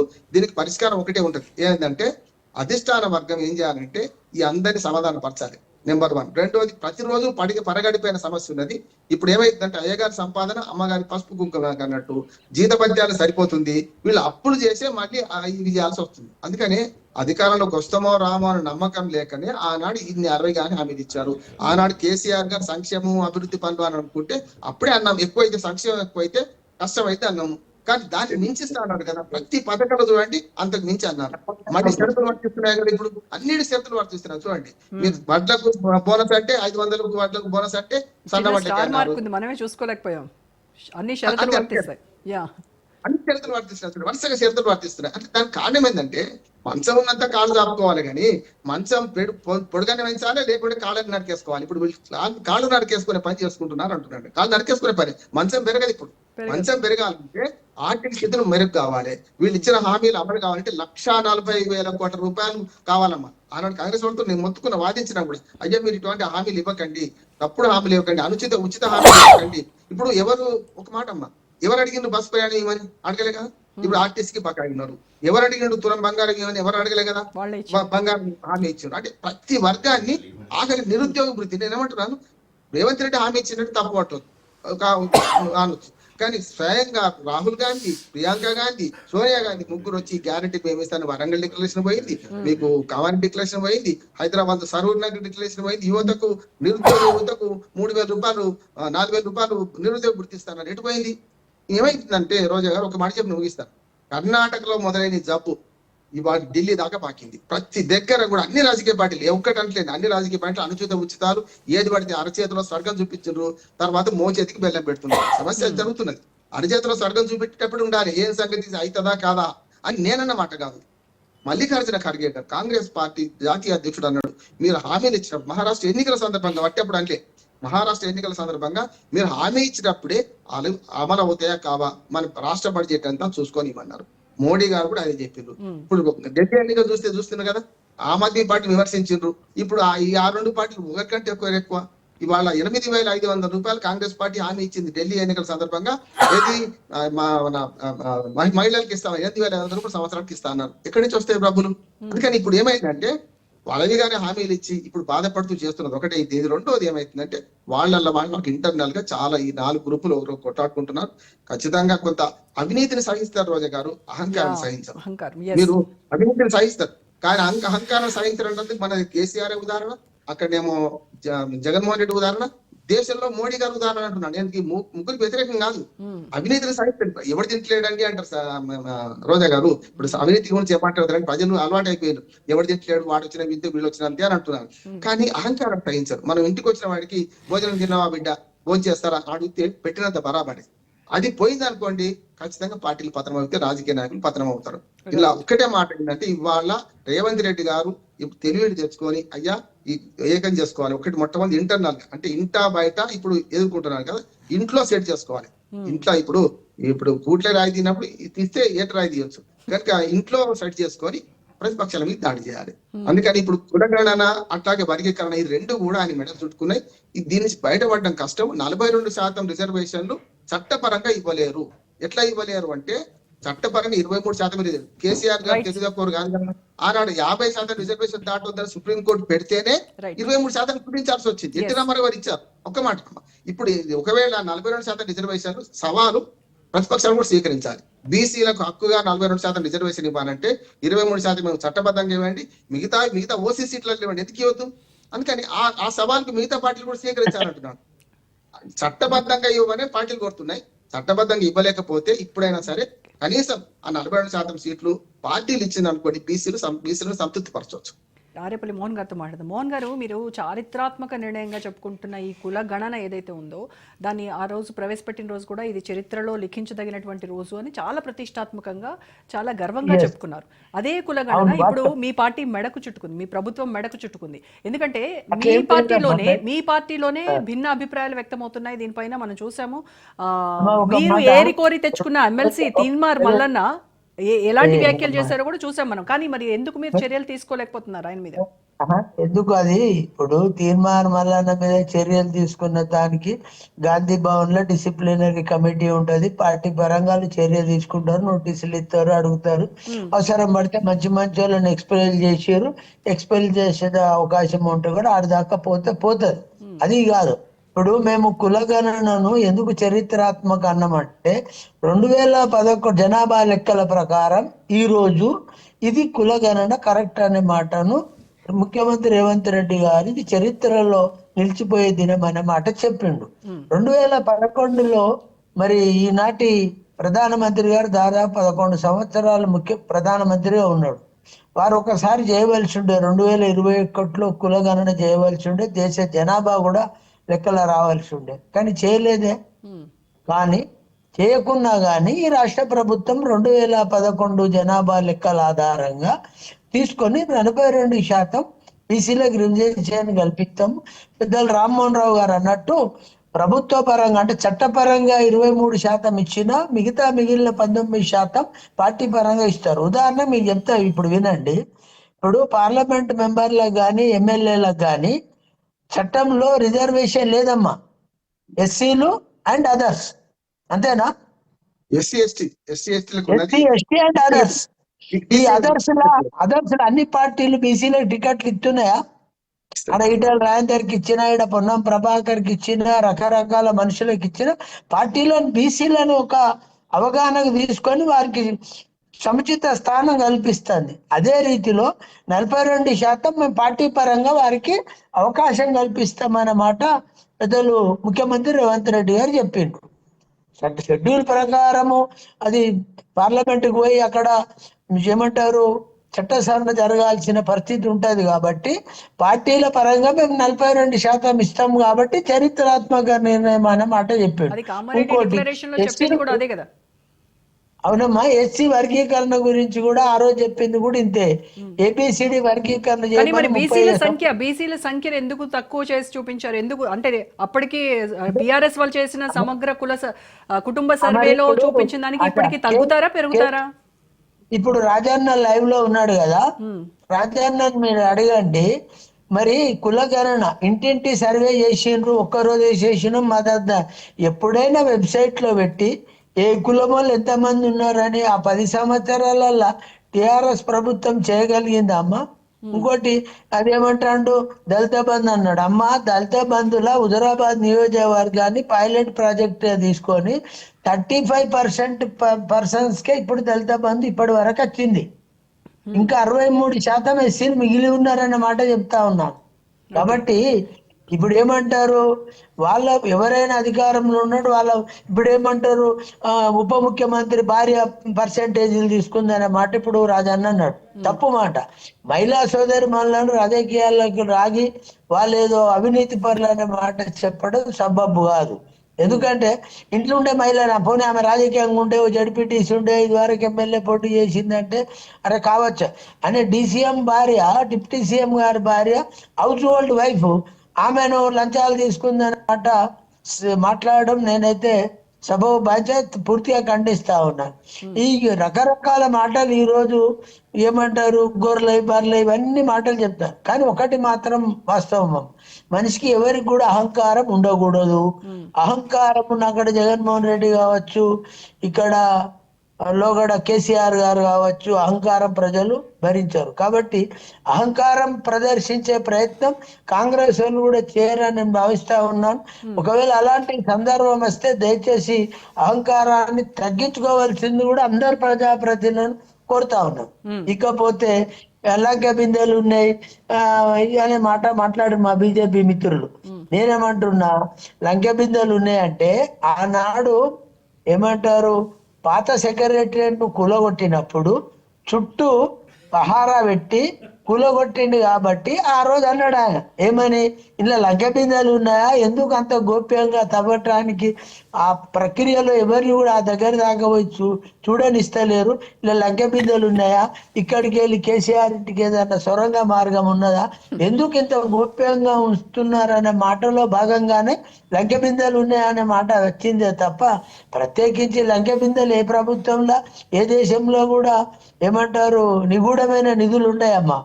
అంటే ప్రజాస్వామ్యంలో ఓపెన్ నిధులు ఉంటాయి, పేపర్ మీదనే కనిపిస్తుంది మనకున్న నిధులు విధులు అనేటివి తప్ప గుప్త నిధులు ఉండయి. ప్రజాస్వామ్యంలో గుప్త నిధులు ఉంటాయి. కాబట్టి నేను మిత్రులకు కోరేది ఏంటంటే, కాంగ్రెస్ లోపల ఇంట ఇట్లున్నది బయట అట్లున్నది అంటే రైట్. ఇప్పుడు తీర్మార్ మల్లన్న మాట్లాడిండు, దానికి మల్లన్నను పార్టీ వివరణ అడుగుతుంది. మల్లన్నకి అమ్మా తీర్మార్ మల్లన్న పైన డిసిప్లినరీ కమిటీ యాక్షన్స్ తీసుకుంటుంది. డిసిప్లినరీ కమిటీ ఆ నిర్ణయం తీసుకుంటది. అది ఏమి తప్పొప్పులను వాళ్ళు బేరీజు వేస్తారు అంతే తప్ప. ఇంకొకటి చాలా మంది మిత్రులు ఏం చెప్తారు, మన ఇప్పుడు డిబేట్ లో పాల్గొన్న పెద్దలందరూ ఈ అవినీతిమయమైంది. అసలు పైసలు లేవులో బాబు అని వదిలి మొత్తుకుంటా ఉంటే మాట. మరి పైసలు ఉన్నప్పుడు అవినీతి జరిగిందంటే ఒప్పుకుంటాం. అప్పుడు మిగులు బడ్జెట్ ఉండే, కేసీఆర్ 2014లో ముఖ్యమంత్రి అంటే మిగులు బడ్జెట్ ఉండే అంటే అవినీతి చేసిండంటే ఆస్కారం ఉంది, కేసీఆర్ గారు చేసి ఉంటారని ప్రజలు కూడా నమ్మిండ్రు. అది కొంతవరకు ప్రజలు ఓటు ద్వారా జవాబు కూడా చెప్పిండ్రు. కాబట్టి ఇప్పుడు అవినీతి జరిగే అవకాశం లేదు, నిధులు లేవు, అవినీతి మాట ఎత్తకండి దయచేసి అని చెప్తాం. ఓకే రైట్ అండి. సో రాజయ్య గారు, అవినీతి అంటేనే కేర్ ఆఫ్ అడ్రస్ కాంగ్రెస్. ఎందుకంటే డబ్బులు లేవు కాబట్టే అప్పు తీసుకొస్తాను. 1,40,000 కోట్ల రూపాయల అప్పు తీసుకొచ్చి ఏ ఒక్క పనైనా కాంగ్రెస్ ఒక ప్రాజెక్టును తీసుకొని ఇది రేవంత్ మార్క్ అనేటట్టు ఏమన్నా పోయారా? ఆ 1,40,000 కోట్ల రూపాయలు ఏం చేసిండ్రు? ఒక శ్వేతపత్రాన్ని రిలీజ్ చేయాలి. తర్వాత ఇప్పుడు ఉన్న బడ్జెట్ మొత్తం కూడా గత ప్రభుత్వం చేసిన పనుల బిల్లులు ఇప్పించడానికి. కాబట్టి డైరెక్ట్గా మంత్రులు ఏమంటున్నారంటే ఇది బీఆర్ఎస్ పార్టీ శాంక్షన్ చేసిన పని, సో దానికి మా బడ్జెట్లో మేము ఇవ్వాల్సి వస్తుంది కాబట్టి మాకు ఎంతో చేయాలనేది డైరెక్ట్గా మాట్లాడే మాట. మోహన్ అన్న కాంగ్రెస్ కాబట్టి అట్లా మాట్లాడుతుండే, కానీ ఎవరెవరు తీసుకుంటున్నారో ఆయనకు కూడా తెలుసు, అన్నకు కూడా తెలుసు ఆ విషయము. సో కాబట్టి మోహన్ అన్న ఇప్పుడు ఆ పని మేము మంజూరు చేసినాము. ఇవాళ సర్పంచ్లు వస్తే వాళ్ళని అరెస్ట్ చేసి తీసుకుపోయినన్నా 3 ఏళ్ళు అవుతుంది, 3 సంవత్సరాలు అవుతుంది వాళ్ళు పనులు చేసి, 2 సంవత్సరాలు అవుతుంది పని చేసి, ఎలక్షన్లకు ముందు పనులు చేసిన ఇప్పటి వరకు కూడా బిల్లులు రాలేదు వాళ్ళకు. సో బిల్లులు రాలేదు కాబట్టి బిల్లులకు వస్తే ఆ బిల్లుల కోసం ఇక్కడ అంటే ఒక్కటే మాట అన్న, ఇప్పుడు 3 సంవత్సరాల పని చేసి ఎదురు చూస్తుంటే ఈ ప్రభుత్వం వచ్చి సంవత్సరం అయింది కదా, అంటే మీరు అదనంగా అంటే డబ్బు లేకున్నా అదనంగా మన ఇద్దరి మధ్యలో చర్చ కాదన్నా. అంటే పనులు ఎట్లా చేస్తారో మీకు నాకు తెలుసన్నా. ఒకటి శాంక్షన్ అయితే 3-4 సార్లు బిల్లులు వస్తాయి. మొదటి బిల్లు, రెండో బిల్లు అయిపోయే వరకు, స్లాబ్ కంప్లీట్ అయ్యే వరకు ఇంకో బిల్లు, అట్లా 3 సంవత్సరాల నుంచి మొదలు పెట్టిన పనులు ఇప్పటి వరకు కూడా బిల్లుల కోసమే తిరిగే పరిస్థితి. ఇవాళ సర్పంచ్లు మీ ప్రగతి భవన్కి వచ్చేసి, ప్రజాపాలన భవన్కి వచ్చేసి అక్కడ ధర్నా చేస్తూ ఉంటే మరి వాళ్ళని అరెస్ట్ చేసి తీసుకుపోతూ ఉన్నారు. మాకు ఉరి తప్ప వేరే మార్గం లేదని ఊరేసుకొని చూపించే పరిస్థితి వస్తున్నదంటే పని చేసిన దానికే కదా, అడ్వాన్స్ కాదు కదా వాళ్ళు అడిగేది, పని చేసిన దానికే బిల్ ఇవ్వని పరిస్థితి కనబడుతుంది. అప్పుడు ఏమంటారు కదా, వచ్చినంతనని చెప్పేసి ఏదో రకంగా ఎవరో మీడియేటర్ని పట్టుకొని పోయి పనులు బిల్ తీసుకునే ప్రయత్నం చేస్తున్నారు. అది జరిగే వాస్తవం. సో ఇప్పుడు ఏదేమైనా కూడా ఈ ప్రభుత్వం వచ్చిన కాడి నుండి ఆ మోహన్ అన్న అప్పుడు కాంగ్రెస్ పార్టీలో విప్గా ఉండే, వైఎస్ రాజశేఖర్ ఉన్నప్పుడు ఎట్లా పనులు తీసుకొచ్చాడు, ఏ రకంగా చేసిండో ఉన్నారు. సో నేను అదే పార్టీలో ఉన్నాను, కాంగ్రెస్ పార్టీలో ఉన్నాను, అన్నతో పాటు నేను కూడా ఉంటే. సో కానీ నేను కాంగ్రెస్ పార్టీ ఎమ్మెల్యే పదవికి రాజీనామా చేస్తే తెలంగాణ జెండా పట్టుకొని మొత్తం కూడా మళ్ళీ ఉద్యమంలో తొలిదెలుతుడుగా ఇటు రావడం జరిగింది. అయితే ఈరోజు తెలంగాణ మొత్తంలో జరిగిన అది వ్యవసాయ రంగం కానీ, ఐటీ రంగం కానీ, ఎలక్ట్రిసిటీ కానీ, తర్వాత ఇరిగేషన్ ప్రాజెక్టులు ఏది కూడా భారతదేశంలో అన్ని రాష్ట్రాల కంటే ఎక్కువ సంపద సృష్టించింది కేసీఆర్ 10 సంవత్సరాలు. అంటే రిజర్వేషన్లు తీసుకున్న అట్లాగే ఉన్నాయి, మెడికల్ కాలేజీలు తీసుకున్న అట్లాగే ఉన్నాయి, కలెక్టరేట్లు తీసుకున్న అట్లాగే ఉన్నాయి, తర్వాత రహదారులు తీసుకున్న అట్లే ఉన్నాయి, ప్రాజెక్టులు తీసుకున్న అట్లాగే ఉన్నాయి. ఇన్ని రకాలుగా అభివృద్ధి చేసి ఎక్కడ లోపం వెతుకుదామని చెప్పి అది చూపించి కాలం గడుపుదాం అని చెప్పేసి డైవర్ట్ పాలిటిక్స్ చేసే ప్రయత్నమే కాంగ్రెస్ చేస్తుంది. కానీ మేము మంచి పని చేస్తాము కాంక్రీట్గా కాంక్రీట్గా గిది చేస్తున్నామని చెప్పేదానికి ఒక్కటి కూడా వాళ్ళ దగ్గర లేదు. ఇప్పుడు ఎన్నికలప్పుడు ఇచ్చినటువంటి హామీలు అమలు చేయడంలో కాంగ్రెస్ సర్కార్ ఫెయిల్ అయిందని మీరు అంటున్నారు, బీఆర్ఎస్ వాళ్ళు అంటున్నారు. కానీ మరి కేంద్రంలో ఉన్నటువంటి మీ పార్టీ ఇచ్చినటువంటి హామీలను 10 ఏళ్ళైనా ఇంకా అమలు చేయలేనివి కొన్ని ఉన్నాయి. మరి వాటి సంగతి ఏంటి? ఇప్పుడు రోజా గారు, నేనేమంటున్నానంటే కాంగ్రెస్ పార్టీ ఈడ అధికారంలో ఉంది, భారతీయ జనతా పార్టీ అధికారంలో లేదు. కాంగ్రెస్ పార్టీ 6 వాగ్దానాలు చేసి అధికారంలోకి వచ్చింది. ఆ వాగ్దానాలను అమలు చేయాల్సిన బాధ్యత కాంగ్రెస్ పార్టీ పైన ఉన్నది. భారతీయ జనతా పార్టీ నెట్టి కాలయాపన చేయడం కోసం మీరు ప్రయత్నం చేయకండి అనేది మొదటి విషయం. రెండో విషయం ఏంటంటే భారతీయ జనతా పార్టీ ఎప్పుడు కూడా వీరేమన్నారు, ఇంతకుముందు రామ్మోహన్ గారు మాట్లాడుతూ అహంకారం ఉండకూడదు, ఎవరికైనా అహంకారాన్ని సహించరు అని చెప్పారు. అవినీతినైనా సహిస్తారు కానీ అవినీతిని సహించరు, అహంకారాన్ని సహించరు. అవినీతి చేసిన వాళ్ళు ఇంట్లోనే ఉన్నారు, అహంకారం ప్రదర్శించిన వాళ్ళు ఇంట్లోనే కూర్చున్నారు, గద్దె దిగినరు. కనుక మీరు రామ్మోహన్ గారు, సారీ టు సే, మీరు ఉపమానాలు చెప్తూ కేసీఆర్ గారు అక్కడ జగన్ గారు అని చెప్పారు, ఢిల్లీ వైపు చూపించారు ఏలు. అది మోడీ గారు ఎప్పుడు అహంకారపూరితంగా ప్రవర్తించలేదు. ఆయన ఎప్పుడు కూడా ప్రధాన సేవకుడు అని చెప్పుకున్నాడు తప్ప నేను ప్రధాన మంత్రిని అని మాత్రం చెప్పలేదు ఎప్పుడు కూడా. ఈ దేశ ప్రజలకి మోడీ గారు ఒక వరంగా భావిస్తూ ఉన్నారు. కనుకనే మళ్ళీ అధికారంలోకి వస్తున్నాం.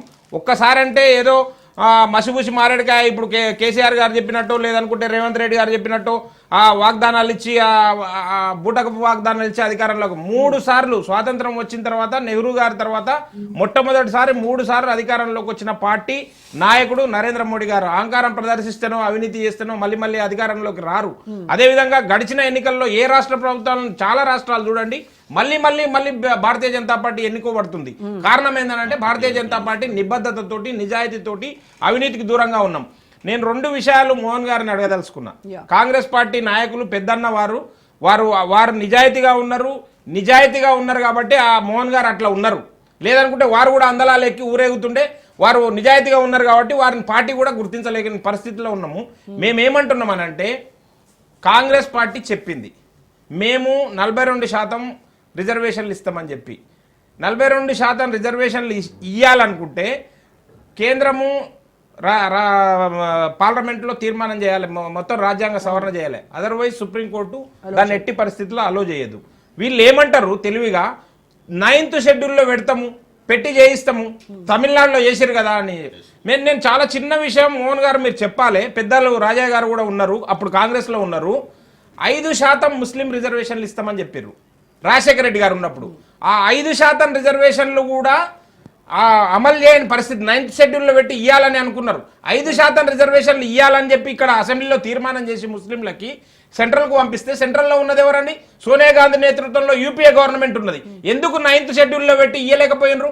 కనుక మీరు ఈ కాకమ్మ కబుర్లు చెప్పి మేము బీసీలకు 9th షెడ్యూల్లో పెట్టి మేము రిజర్వేషన్లు ఇస్తామని చెప్పి మీరు కబుర్లు చెప్పి కాలయాపన చేయొద్దని చెప్పి నేను దయచేసి చెప్తా ఉన్నా, విన్నవించుకుంటున్నా. రెండో అంశం ఏంటంటే మీరు బీసీలకు కులగణన ఇప్పుడు కొత్త కథ చెప్తా ఉన్నారు. ఎంత ఆశ్చర్యం అంటే 42% మేము రిజర్వేషన్లు కల్పిస్తాం, ఒకవేళ ఇయ్యలేని పరిస్థితిలో 23% రిజర్వేషన్లు ఇస్తాము, మా పార్టీ పరంగా 40% ఇస్తామంటారు. ఇప్పుడు 56% బీసీలు ఉన్నారని చెప్పి లెక్క తేలింది కదా. మీరు పెట్టిన కులగణన సర్వేలో మీరు అథెంటిక్ అని నమ్ముతా ఉన్నారు కదా, సైంటిఫిక్ గా చేసినాము, అథెంటికేషన్ గా చేసినాము, నిజాయితీగా చేసినాము అని చెప్తా ఉన్నారు కదా. 56% వచ్చారని చెప్తున్నారు కదా. 56% కనీసం మంత్రివర్గంలో స్థానం కల్పియండి. ఇప్పుడు రాజీనామా చేయండి. మరి బీసీలు 56% ఉన్నారు కదా, రేవంత్ రెడ్డి గారిని రాజీనామా చేయించి బీసీకి ముఖ్యమంత్రి ఇప్పియండి. లేదు ఆయన ముఖ్యమంత్రి ఆయన కష్టం ద్వారా వచ్చింది అనుకుందాం, ఆయన ముఖ్యమంత్రిగా అట్లనే పదవి వెలగబెట్టని బీసీలకు మంత్రివర్గంలో 56% ఇవ్వండి, 42% ఇవ్వండి, కనీసం 30% ఇవ్వండి. నిన్న ప్రకటించిన 3 ఎమ్మెల్సీల లోపల ఎంతమంది బీసీలు ఉన్నారు? మీరు ప్రకటించిన రేవంత్ రెడ్డి గారు ప్రకటించిన ఈ కార్పొరేషన్లలో ఎంతమంది బీసీలు ఉన్నారు? ఎందుకు మీరు ఇంకొక విషయం ఏంటంటే రేవంత్ రెడ్డి గారు సాక్షాత్తు పిసిసి ప్రెసిడెంట్ గా ఉన్నప్పుడు 33% బీసీలకు నేను ఎమ్మెల్యే టికెట్లు ఇస్తా అని చెప్పిండు. ఎంతమందికి టికెట్లు ఇచ్చిండు? 40 మందికి బీసీలకు టికెట్లు ఇచ్చిండా? ఎందుకు కబుర్లు? ఆయన పిసిసి ప్రెసిడెంట్ గా ఉన్నప్పుడేమో నేను 33% మందికి బీసీలకు టికెట్లు ఇస్తే ఎమ్మెల్యే టికెట్లు ఇస్తా అని చెప్పిండు. అది గాలికి పోయింది. ఇప్పుడు చెప్తున్నాడు తగుందమ్మా అని చెప్పి నేను తీర్మానం చేసినా అది సుప్రీంకోర్టు ఒప్పుకోకపోతే నేను నా పార్టీ పరంగా నేను మహేష్ కుమార్ గౌడ్ గారిని రిక్వెస్ట్ చేసిన, ఆయన ఇస్తాడు 42%. ఈ కబుర్లు చెప్పి కడుపు నింపడం కోసం బీసీలు ఏమో అల్లటప్పగా లేరు. ఇంకొక విషయం దారుణమైన విషయం ఏంటంటే వీళ్ళు అవినీతి జరిగింది 10 సంవత్సరాల లోపల అని చెప్పి అధికారంలోకి వచ్చారు. మేము వచ్చిన దెబ్బలనే మొత్తం అవినీతిని పటాపంచలు చేస్తాము, మేము అందరిని బయటికి తీసుకొని వస్తామని చెప్పారు. దేని మీద మీరు న్యాయ విచారణ చేస్తా ఉన్నారు? ఎందుకు పొడిగిస్తా ఉన్నారు? సంవత్సర కాలం అయింది. ఒక్కటంటే ఒక్క విచారణ ముందుకు వచ్చిందా? ప్రజల ముందు పెట్టిర్రా? ఏ విచారణలో ఎవరిని దోషిగా తేల్చిర్రు? ఎవరిని అరెస్టులు చేసిర్రు? ఎవరిని జైల్లో పెట్టిర్రు? చెప్పిర్రు కదా, డంకా బజాయించి చెప్పిర్రు కదా. విచారణ జరుగుతూనే ఉన్నాయి కదా. అదే విచారణ జరుగుతూనే ఉంటాయి, ఇంకా 4 సంవత్సరాలు జరుగుతూనే ఉంటాయి. ఇంకా వీళ్ళ పుణ్యకాలం కాస్త గడిచిపోతుంది. ఇంకా మిమ్మల్ని ఎవరు చూస్తారు? కనుక ఇంకొక రెండో విషయం, మీరు నిన్న దాకా ఫిరాయింపుల గురించి మాట్లాడినరు. మేము మొత్తం గేట్లు తెరిస్తే బరాబర్ మా దాంట్లోకి వస్తారని చెప్పారు. యాజ్ ఏ పిసిసి ప్రెసిడెంట్ గా రేవంత్ రెడ్డి గారు ఏం చెప్పారు? ప్రజలకు ఏం చెప్పారు? ఒక పార్టీలో గెలిచి ఇంకో పార్టీలోకి పోతే రాళ్ళు తీసుకొని కొట్టండి అని చెప్పిండు. అదే రేవంత్ రెడ్డి గారు నేను తలుపులు తెరిస్తే మొత్తం వస్తారు అని చెప్తా ఉన్నాడు. మళ్ళీ ఇప్పుడు సుప్రీంకోర్టులో అఫిడవిట్ లేపి పెద్ద లాయర్లను పెట్టి మొత్తం ఆడ ఆర్గ్యుమెంట్స్ చేయిస్తా ఉన్నాడు తగుదనమ్మా అని చెప్పి. సుప్రీంకోర్టు ఏమడిగింది? అరే 5 సంవత్సరాల కాలం పూర్తి అవుతుందావా మీరు ఫిరాయింపుల మీద చర్య తీసుకోకపోతే అని చెప్పి ఇప్పుడు అడిగినందుకు సెగదాకుతుంది. ఎట్టి పరిస్థితుల్లో ఫిరాయింపుదారులను ప్రోత్సహించేది లేదు. వాళ్ళు ఖచ్చితంగా వాళ్ళు ప్రజాశిక్ష పడాల్సిందే, వాళ్ళు రావాల్సిందే, మళ్ళీ ఉప ఎన్నికలు జరగాల్సిందే. ఉప ఎన్నికలకు రావాలంటే ధైర్యం లేదు. లోకల్ బాడీ ఎన్నికలు పెట్టాలంటేనే ధైర్యం లేదు కాంగ్రెస్ పార్టీకి. ఉప ఎన్నికలు ఎదుర్కొనే ధైర్యం ఉందా? కానీ ఉప ఎన్నికలు వస్తాయని కేటీఆర్ చెప్తూనే ఉన్నారు. 10 స్థానాల్లో ఉప ఎన్నికలు రాబోతున్నాయి. Right, okay. రాజయ్య గారితో మాట. రాజయ్య గారు, పార్టీ ఫిరాయించినటువంటి ఎమ్మెల్యేల వల్లనే అసలు కాంగ్రెస్ ప్రభుత్వంలో ఈ కల్లోల వాళ్ళే కారణమయ్యారు. దాని సమాధానం నేను చెప్పాలి. చెప్పండి. ఒక మాట ఏంటంటే, నేను కంపారిటివ్ స్టేట్మెంట్ ఇచ్చిన అంటే అవినీతిని కొంతవరకు సహిస్తారు కానీ అహంకారాన్ని సహించాలి. దానికి మోడీ గారు కూడా కట్టుబడి ఉన్నాయి. ఎందుకంటే మోడీ గారు 3 మాటలు మాట్లాడండి ఎలక్షన్లో. నేను అప్పుడన్నా శిఖరాగ్రానికి చేరుకున్న వాళ్ళు పతనమే ఉంటది. అప్పటికే 303 సీట్లు బీజేపీకి ఉన్నాయి, సొంతంగా 53 సీట్లు అంటే 50 సీట్లు మిత్రపక్షాలకు ఉన్నాయి. అబ్కా బార్ 400 అన్నారు, అది కూడా అహంకారంతోనే అనుకున్నాను. రెండోది 370 ఆర్టికల్ కాదు, 370 నేను సొంతం గెలుస్తాను. నేను ఆనాడు చెప్పాను స్పష్టంగా, దిలీప్ ఆచార్య గారు ఉన్నారు డిబేట్ లో, అయ్యా మీరు అధికారంలోకి వస్తారు కానీ తక్కువైతే సీట్లు పెరిగాయి అన్న. అట్లాగే మోడీ గ్యారంటీ అన్నారు, మోడీ గారు, అది కరెక్ట్ కాదంటున్నారు. మోడీ గ్యారంటీ అనొద్దు. దిలీప్ ఆచార్య గారు మాట్లాడవచ్చు, నేను మాట్లాడవచ్చు, ఇంకొకరు మాట్లాడవచ్చు. మనకు తానే మోడీ గ్యారంటీ అనడం వల్ల ఇది కష్టం అన్న. అందుకనే 2 సార్లు అధికారంలోకి వచ్చి 3వ అధికారంలోకి వస్తారని చెప్పుకుంటేనే ఇది పోవద్దు. అబ్కా బార్ 400 అనేది 175 వైనాట్ అంటే ఏమైంది? జగన్మోహన్ రెడ్డికి కరు కలిసి వాత పెట్టిండ్రు. ఇక్కడ కూడా సర్కారు 100 అంటే నేను ముగ్గురిని ఉద్దేశించంటే మీరు దాన్ని విమర్శనాత్మకంగా అనలేదు రామ్మోహన్ గారు, పెద్దలు మీరు. నేను అట్లా ఏమనలేదు. నేను ఏమన్నానంటే ప్రధానమంత్రి గారు ఎన్నడూ కూడా అహంకారపూరితంగా ప్రవర్తించలేదు అని చెప్తా ఉన్నాను. అంటే ఇప్పుడు ఎగ్జాంపుల్ అవే చెప్పారు. నేను చెప్తాను, మీరు పార్టీ ప్రజాస్వామ్య పార్టీ, మిగతా అందరికన్నా మీరు వారసత్వ రాజకీయాలు లేవు ఒప్పుకుంటున్నా. ఏమంటున్నానంటే మీ ప్రజాస్వామ్య పార్టీలో బీజేపీ గ్యారంటీ అనండి, మోడీ గ్యారంటీ ఏంటి? మోడీ గ్యారంటీ మోడీ చెప్పుకుంటారా? ఎవరి కాళ్ళకి వాళ్ళే మొక్కుకొని వాళ్ళు దీర్ఘాయుష్మాన్ భవ అనుకుంటారా? అది నేను విమర్శించిన, అంతే తప్ప మోడీ అవినీతి చేస్తున్నాను. నేను మిమ్మల్ని కూడా అట్లా క్వశ్చన్ చేయలేదు. అహంకారం అనేది లేదండి, మేము నిజాయితీగా ఉన్నాం, కాబట్టి మా పాలన చూసి మళ్ళీ ఓటేయండి, అందుకని మా గ్యారంటీ అని చెప్తా ఉన్నాడు. అంతకు తప్ప ఇంకా వేరే రకంగా మాట్లాడలేదు. ఇప్పుడు 42% రేవంత్ రెడ్డి గారు చెప్పిండ్రు అమలు చేస్తామనే మాట, షెడ్యూల్ పెడతాము, ఒకవేళ అలా జరిగిన పక్షంలో ఉదాహరణ ఇప్పుడు నేను చెప్పిన కదా మేడం, ఇప్పుడు ఏమంటున్నా ఒకటే మాట విను.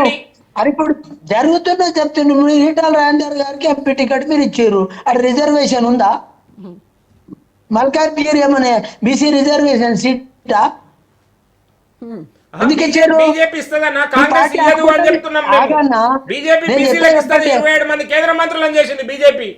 అదే విను ఒక మాట.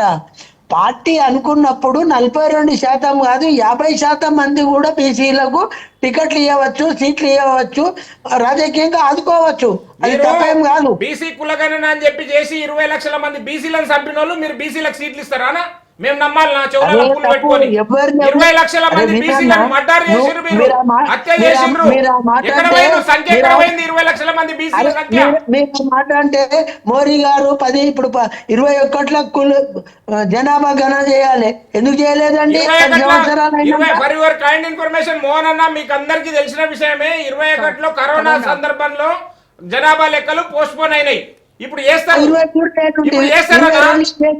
ఒక సంవత్సరం అడిషన్ల కాదన్నా. ఇప్పుడు రాజకీయాల కన్నా ముఖ్యంగా కర్ణాటకలో కులగణన చేసిర్రు, దాని వల్ల వచ్చిన ఫలితాలు ఏడ ఉన్నాయి? ఇవాళ నిన్న తెలంగాణలో చేసిర్రు కదా, ఎందుకు అసెంబ్లీలో తీర్మానం చేయలేదు? ఎందుకు వచ్చిన రిపోర్ట్ ను టేబుల్ చేయలేదు?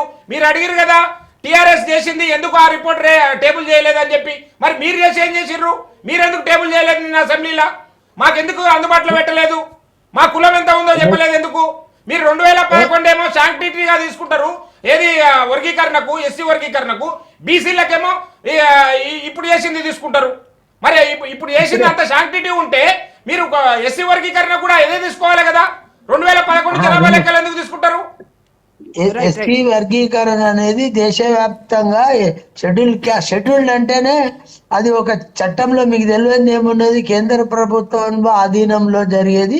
ఎస్సీ ఎస్టీ అనేది ఒక షెడ్యూల్డ్ క్యాస్ట్, షెడ్యూల్డ్ ట్రైబ్, అది షెడ్యూల్డ్ పట్టికలో ఉన్న కులాల గురించి మాట్లాడుతున్నాం.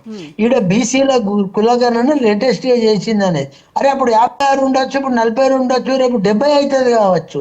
మనం దాన్ని దృష్టిలో పెట్టుకొని మాట్లాడాలి తప్ప లేదో 42% లేరు, మీరు 42% ఉంటే ఇస్తారా అని అంటే ఆ, మీరు తప్ప విచిత్రమైన విషయం ఏంటంటే, రోజా గారు, చెప్పింది. చాలా విచిత్రమైన విషయం ఏంటంటే బీసీ కులగణన అని చెప్పి ఎక్కడ రాజ్యాంగంలో షెడ్యూల్లో లేకుంటే డిక్షనరీలో లేని పదాన్ని తీసుకొని వచ్చారు.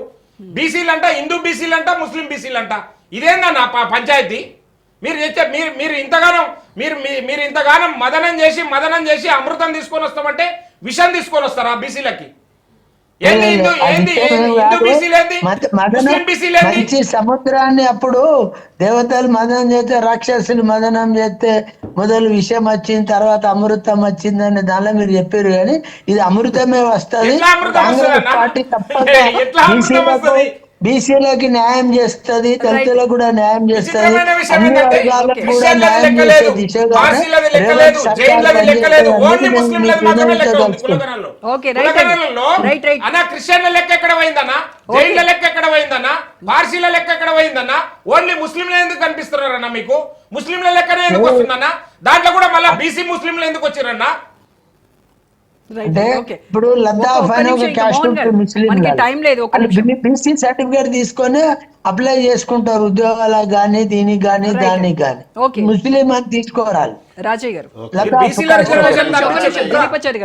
కాబట్టి నేనేమంటున్నా అంటే ఏ ప్రభుత్వం ఉన్నా ప్రభుత్వ ప్రాతిపాదిక జనాభా ఉంటది అనేది దయచేసి గమనించమని చెప్తాం. సబ్జెక్ట్ లేకపోవడే రాజానా ఏమైంది, ఎంతమందికి ఇచ్చారు?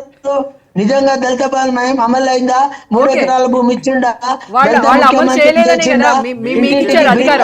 ఇచ్చిండా? రాజకీయాలు మాట్లాడతాలే. నేను ఉన్నది ఓన్లీ అడిగితే చెప్పిన. మోహన్ గారు, మీరు ఇందాక నుంచి బీఆర్ఎస్ అవి చేయలేదు ఇవి చేయలేదండి. వాళ్ళు చేయలేదనే కదా మీకు ఇచ్చింది మరి అధికారం. అంటే మేము ఒప్పుకునే చేస్తున్నాం కదమ్మా. మేము మాట ఇచ్చిన ప్రకారం 6 గ్యారంటీలు అమలు జరుగుతా ఉంది. ఓటెన్ కోర్టు అన్ని జరుగుతా తప్పక కాంగ్రెస్ పార్టీ ఇచ్చిన మాట కట్టుబడి ప్రతి పథకం అమలు చేస్తారు. కాకపోతే ఇప్పుడున్న పరిస్థితులలో నిధుల పట్ల ఉంది వినండి. ఇప్పుడు మాలకొండూరుకు పోయి కాంగ్రెస్ చేసే అభివృద్ధి సంక్షేమ కార్యక్రమాలు ఊరూరికి తిరిగి చెప్పానా? తప్పకుండా మీకు మేలు జరగాలని కోరుకుంటున్నాం. థ్యాంక్ యూ అన్న. మీ స్టేషన్ ఫిరాయించినటువంటి ఎమ్మెల్యేలు మీ పార్టీ నుంచి కాంగ్రెస్ లోకి వెళ్ళడం వల్లే అసలు అక్కడ కాంగ్రెస్ కల్లోలో రేపడానికి వాళ్లే రీజన్ అనేది ఒక వాదన. అంటే ఇప్పుడు పార్టీ ఫిరాయింపు చట్టాన్ని తీసుకొచ్చింది రాజీవ్ గాంధీ గారు 1985లో వారు తీసుకొచ్చారు. దాంట్లో కొన్ని మార్పులు చేసి ఇప్పుడు పగడ్బందీగా ఇవ్వాలనే ఉద్దేశంతో అందరు కూడా ఈ పార్టీ ఫిరాయింపుల దాని మీద మేనిఫెస్టోలు కూడా పెట్టడం రాహుల్ గాంధీ గారు. తర్వాత ఇంకో అడుగు ముందుకేసి రేవంత్ రెడ్డి గారు అయితే పార్టీ మారేది ఉంటే రాళ్లతో కొట్టి చంపండి, అందులో నేనే ముందు వరుసలో ఉంటానని కూడా చెప్పడం జరిగింది. ఎందుకంటే ఆయనకు అధికారానికి వస్తే ఆయన లేకుండా మళ్ళీ మా వాళ్ళు ఎక్కడ పోతారనే ఉద్దేశంతో అప్పుడు అట్లా మాట్లాడు. ఇప్పుడేమో గేట్లు తెరిచి అందరు నాకు గేట్లు తెరిస్తే మొత్తం అక్కడ ఎవరు ఉండరు, అందరు మా దాంట్లోకి వస్తారని తెలిసింది. సో యూజువల్గా ఏంటంటే ప్రజాస్వామ్యంలో ఎవరు ఏ పార్టీ అయినా మారవచ్చు. ఎప్పుడైతే ఆ పార్టీ నచ్చలేదో, పార్టీ నాయకత్వం నచ్చలేదో, పార్టీ విధి విధానాలు నచ్చకపోతే ఆ పార్టీ ప్రాథమిక సభ్యత్వానికి రాజీనామా చేయాలి. ఆ పార్టీ ద్వారా సంక్రమించిన ఎమ్మెల్యే, ఎంపీ, ఎమ్మెల్సీ ఏదైనా కావచ్చు దానికి రాజీనామా చేసి నీ ఇష్టం ఉన్న పార్టీలోకి పోవచ్చు. ప్రజాస్వామ్యం కల్పించిన హక్కు. కానీ ఇక్కడ ఏం జరిగింది, మొత్తము ఏదో అంటారు కదా, పెళ్లి చేసుకొని తాళి కట్టించుకొని పిల్లలు కానీ ఇక్కడ ఉండి కాంగ్రెస్లోనికి మారుమానం పోవడం. అంటే ఏముండదు అక్కడ, తాళి కట్టడం ఉండదు అక్కడ, పిల్లలు ఏముండదు. అంటే అప్పుడు ఏంటి అంటే నో అప్పుడు 2/3 మెజారిటీ ఆఫ్ ద ఎమ్మెల్యేలు అందరూ గ్రూప్ ఏర్పడి అది రాజ్యాంగం కల్పించిన హక్కు. అది రాజ్యాంగం కల్పించిన హక్కు. 2/3 అయితే అయిన తర్వాత ఏంటంటే ఆ రకంగా వాళ్ళు అప్పుడు టీడీపీ వాళ్ళు కానీ కాంగ్రెస్ వాళ్ళు కానీ ఆ విధంగా వచ్చారు. ఎక్కడ కూడా కేసీఆర్ గారు పోయి కండువ కప్పడమో ఇంటికి పోయి బతులాడమో అట్లాంటి కార్యక్రమం చేయాలి. రేవంత్ రెడ్డి స్వయంగా నాది ఎప్పుడు కూలిపోతుందని భయంతో ఆగమాగం ఒక్కొక్కరు ఇంటికి పోయి కండువలు కప్పుడు రంగు మార్చినట్టు కనబడు, ఊరికే టీవీలలో కనిపించడు ఈ కార్యక్రమం చేసి ఇప్పుడు మొత్తము ఇప్పుడు అసలు కాడికి వచ్చే వరకు మళ్ళీ కొన్ని రోజులేమో స్టే కావాలని తిరిగి ఇక్కడ హైకోర్టులో ఇప్పుడు ఇప్పుడు కేంద్రం నుంచి వెళ్ళి సుప్రీంకోర్టు అల్టిమేట్గా సుప్రీంకోర్టు ఇస్ అల్టిమేట్. మణిపూర్లో కానీ, తర్వాత హిమాచల్ ప్రదేశ్లో కానీ, ఢిల్లీలో కానీ, ఇది మధ్యప్రదేశ్లో కానీ ఇప్పటికే 4 తీర్పులు వచ్చినాయి. సో 3 నెలల్లో కనుక స్పీకర్ నిర్ణయం తీసుకోకపోతే సుప్రీంకోర్టు ఏదైనా చేసడానికి అవకాశం ఉంటుంది. కాబట్టి తప్పకుండా రేపు రాబోయే రోజుల్లో తప్పకుండా ఎవరైతే ఈ 10 మంది మీద తప్పకుండా వేటుపడే అవకాశం ఉన్నది, తప్పించుకునే పరిస్థితి లేదు. ఒకవేళ కనుక మేము అభివృద్ధి కోసమే పోయినాము, మార్పు కోసమే పోయినాము అనుకుంటే ఇప్పటికైనా చిత్తశుద్ధి ఉండేదంటే, మోరల్ వాల్యూస్ ఉండేదంటే, ప్రజాస్వామ్యం మీద గౌరవం ఉంటే, రాజ్యాంగం మీద గౌరవం ఉండేదంటే వెంటనే ప్రాథమిక సభ్యతని ఎమ్మెల్యే పదవికి రాజీనామా చేసి ఎలక్షన్లో పోయి నువ్వు ఏ పార్టీకి పోయినావు, ఆ పార్టీ ఎంత గొప్పదో చెప్పి నువ్వు గెలిస్తే ప్రజలు హర్షిస్తారు. లేకపోతే తప్పకుండా ప్రజలు గుణమట్టం చెప్తారు. అయితే ఇంకొక వెర్షన్ ఏంటంటే, వెళ్ళిపోయినటువంటి ఎమ్మెల్యేలు ఎవరైతే ఉన్నారో వాళ్ళు అక్కడ పార్టీలో ఇమ్మడలేక అదే నేను వచ్చిన పార్టీనే మంచిగుంది కదా అని ఇన్ కేసు వాళ్ళు వెనక్కి ఆలోచించుకొని పునరాలోచించుకొని వెనక్కి వస్తే మీరు స్వాగతిస్తారు. స్వాగతించని చెప్తున్నారు కదా. ఎందుకంటే కేసీఆర్ కానీ కేటీఆర్ కానీ చాలా స్ట్రిక్ట్గా ఉన్నారు. ఎందుకంటే సరి అయిన సమయంలో వారు నమ్మక ద్రోహం చేసి పోయింది కాబట్టి. ఇక మా కడియం శ్రేయర్ ఎంత పెద్ద నమ్మక ద్రోహం అంటే మా పచ్చిగా కాదు, నిజాలు చెప్తున్నాను. కడియం శ్రేయర్ అనే వ్యక్తి ముందు బ్లాక్మెయిల్ చేసి ఎమ్మెల్యే టికెట్ తీసుకున్నాడు. ఎందుకంటే నేను నా బిడ్డ కాంగ్రెస్లోకి పోతాను, నాకు టికెట్ ఇవ్వకపోతే అని చెప్పేసి మొదటి 10 స్థానాల్లో గెలిచిందంటే గన్పూర్ నియోజకవర్గం ఉంటే నేను ఎట్టి పరిస్థితుల్లో ఒకవేళ మళ్ళీ రాజయ్యకే ఇస్తారు, వరుసగా ఆయనకే ఇస్తారు. మేమిద్దరం నేనే సీనియరు, 2014 ఆయనకి ఇచ్చిండ్రు, 18 ఆయనకి ఇచ్చిండ్రు, ఇప్పుడు కూడా ఆయనకి ఇస్తారు. మళ్ళీ మీరు ఆయనకి ఇస్తే ఇచ్చుకొని నేను మాత్రం కాంగ్రెస్ పోతా అంటే బీఆర్ఎస్ పార్టీలో అన్నీ అనుభవించి ఎంపీ 2 సార్లు ఎమ్మెల్సీ డిప్యూటీ సీఎం మళ్ళీ ఎమ్మెల్యే అనుభవించి పోయిండు, ఎమ్మెల్యే గెలిచిండు. మళ్ళీ బిడ్డకు కూడా కావాలని మొత్తము 13,000 ఓట్లు మొత్తం తెలంగాణ మొత్తంలో, వరంగల్తో ఓన్లీ 400 ఓట్లు మొత్తం మాజీ సమావేశం అయిపోయింది. అంటే ఏంటంటే విషయం ఏంటంటే ఇద్దరికి ఇచ్చిన తర్వాత పార్టీ ఫండ్ తీసుకొని బీఫామ్ తీసుకొని తెల్లారి వరకే ఇంటి దొంగ వాసాలు లెక్కబెట్టి వెళ్ళిపోయినట్టు అట్లా నమ్మక ద్రోహానికి పరాకాష్ట కడియం శ్రేయర్. అలాంటి వాళ్ళని మళ్ళీ వెనకకి ఎట్లా తీసుకుంటారో తీసుకోవడానికి అవకాశం లేదు. ఎవరికొకరికి బుద్ధి చెప్పి చర్య తీసుకుంటేనే ప్రజలు ఇవాళ కాంగ్రెస్ ఏ పని చేయలేదు కాబట్టి కాంగ్రెస్ మీద వ్యతిరేకం, వ్యక్తిగా ఒక్క ఊరికి కూడా పోలేని పరిస్థితి వీళ్ళకి. ఎవరైతే పోతే అక్కడ కాంగ్రెస్ వాళ్ళు తిరగబడుతున్నారు. ఎందుకంటే మేము నేను ఓడగొట్టాలనుకున్నా మా దాంట్లోకి ఎట్లా వచ్చిందని 10 నియోజకవర్గాల ఎక్కడ చూసినా కూడా యాదయ్య దగ్గర కావచ్చు, తర్వాత మొన్న మైపాల్ రెడ్డి దగ్గర కావచ్చు, ప్రతి దగ్గర కూడా పరిస్థితి గర్కన్న ఘాట్కా మొత్తం 2 చెడ్డ రేవడి అంటే 2 చెడ్డ రేవడి వాళ్ళు. ఎందుకంటే వాళ్ళు ఇప్పుడు మా గన్పూర్ విషయానికి వస్తే గెలిపించిన వాళ్ళు బీఆర్ఎస్ వాళ్ళు. సో ఇవాళ కాంగ్రెస్ పోయినా కాబట్టి బీఆర్ఎస్ వాళ్ళు ఇవాళ కోపంగా ఉన్నారు. కాంగ్రెస్ మా దాంట్లోకి వస్తావు బిడ్డ, మా ఇందిరా అక్క ఎంతో కష్టపడి 15 ఏళ్ళ నుంచి కాపాడితే మా దగ్గరికి వస్తామని చెప్పేసి వాళ్ళు ఈ రెండింటిలో అయితే ఒక్కరికి డిపాజిట్ లేని పరిస్థితి వాళ్ళ కొట్టొచ్చినట్టు కనబడుతుంది. తప్పకుండా మూల్యం చెల్లించాల్సి గెలవలేదు 100%. అరే కనీసం పార్టీ ప్రభుత్వంగా ఏర్పడడానికి కొన్ని మంచి పనులు చేస్తే ప్రజల్లో పోయి అడగడానికి అవకాశం ఉంటుంది. పోనీ అన్న చెప్పినట్టు ఏమైనా నిధులు పట్టుకొని పోతే మా మోహన్ అన్న చెప్పినట్టు నేను 500 కోట్లు పట్టుకొచ్చినా 300 కోట్లు పట్టుకొచ్చినా పార్టీ మారినందుకు అని చెప్పేసి అధికారంలోకి పోతే 300 కోట్లు పట్టుకొని వచ్చినంటే అదో పద్ధతి ఉంది. మరి ఏం చేస్తాను చెప్పు. ఇప్పుడు అప్పుడు బీఆర్ఎస్ పార్టీలోకి అప్పుడున్న టీడీపీ వాళ్ళు కానీ కాంగ్రెస్ వాళ్ళు వచ్చినప్పుడు 150 కోట్లు ఆ నియోజకవర్గ అభివృద్ధి కోసం ఇచ్చిన సందర్భం ఉన్నాయి. తర్వాత ఇండ్లు ఎక్కువ కేటాయించిన సందర్భాలు ఉన్నాయి, ప్రాజెక్టులు ఇచ్చిన సందర్భాలు ఉన్నాయి. ఆ రకంగా వాడు వచ్చినందుకు అభివృద్ధి అక్కడ జరిగింది. సో ఇప్పుడు అట్లాంటిది ఏం లేదు, చేతులు ఎత్తేసిన కథం అయిపోయింది. రామ్మోహన్ గారు, రేవంత్ లీడర్షిప్ పై ప్రజలకు అసలు నమ్మకం లేదని ఒక పక్క బీఆర్ఎస్ ఆరోపిస్తుంది, కార్యకర్తల్లో కూడా అసలు నమ్మకం కోల్పోయేటువంటి పరిస్థితి వచ్చిందని ఇంకో వర్గం ఆరోపిస్తున్నాడు.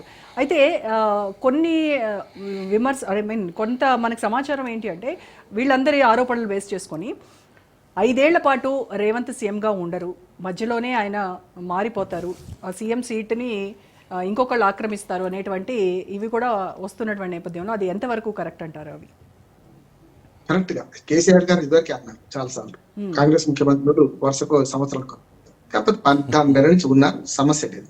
కానీ 2 అసంతృప్తులు ఉన్నాయి. ఒకటేమో 10 ఏళ్ళు అధికారం దూరంగా ఉన్నారు, తెలంగాణ ఇచ్చిన కాంగ్రెస్ ఓడించారు, తెచ్చిన బీఆర్ఎస్ గెలిపించారు. ఈ 10 ఏళ్లలో చాలా మంది ఆవరావరాన్ని ఉన్నారు, పదవి వస్తుందేమో మాకు అని చెప్పి. నిజంగా ఇప్పుడు ఆరేపల్లి మోహన్ గారు ఉన్నారు, చాలా సీనియర్, వారికి ఏదైనా కార్పొరేషన్ అని ఇస్తారు అనుకోండి. 20-30 మీరు కూడా అనుకున్నారా మోహన్ గారు ఏదో కార్పొరేషన్ వస్తుందని ఆశపడ్డారా?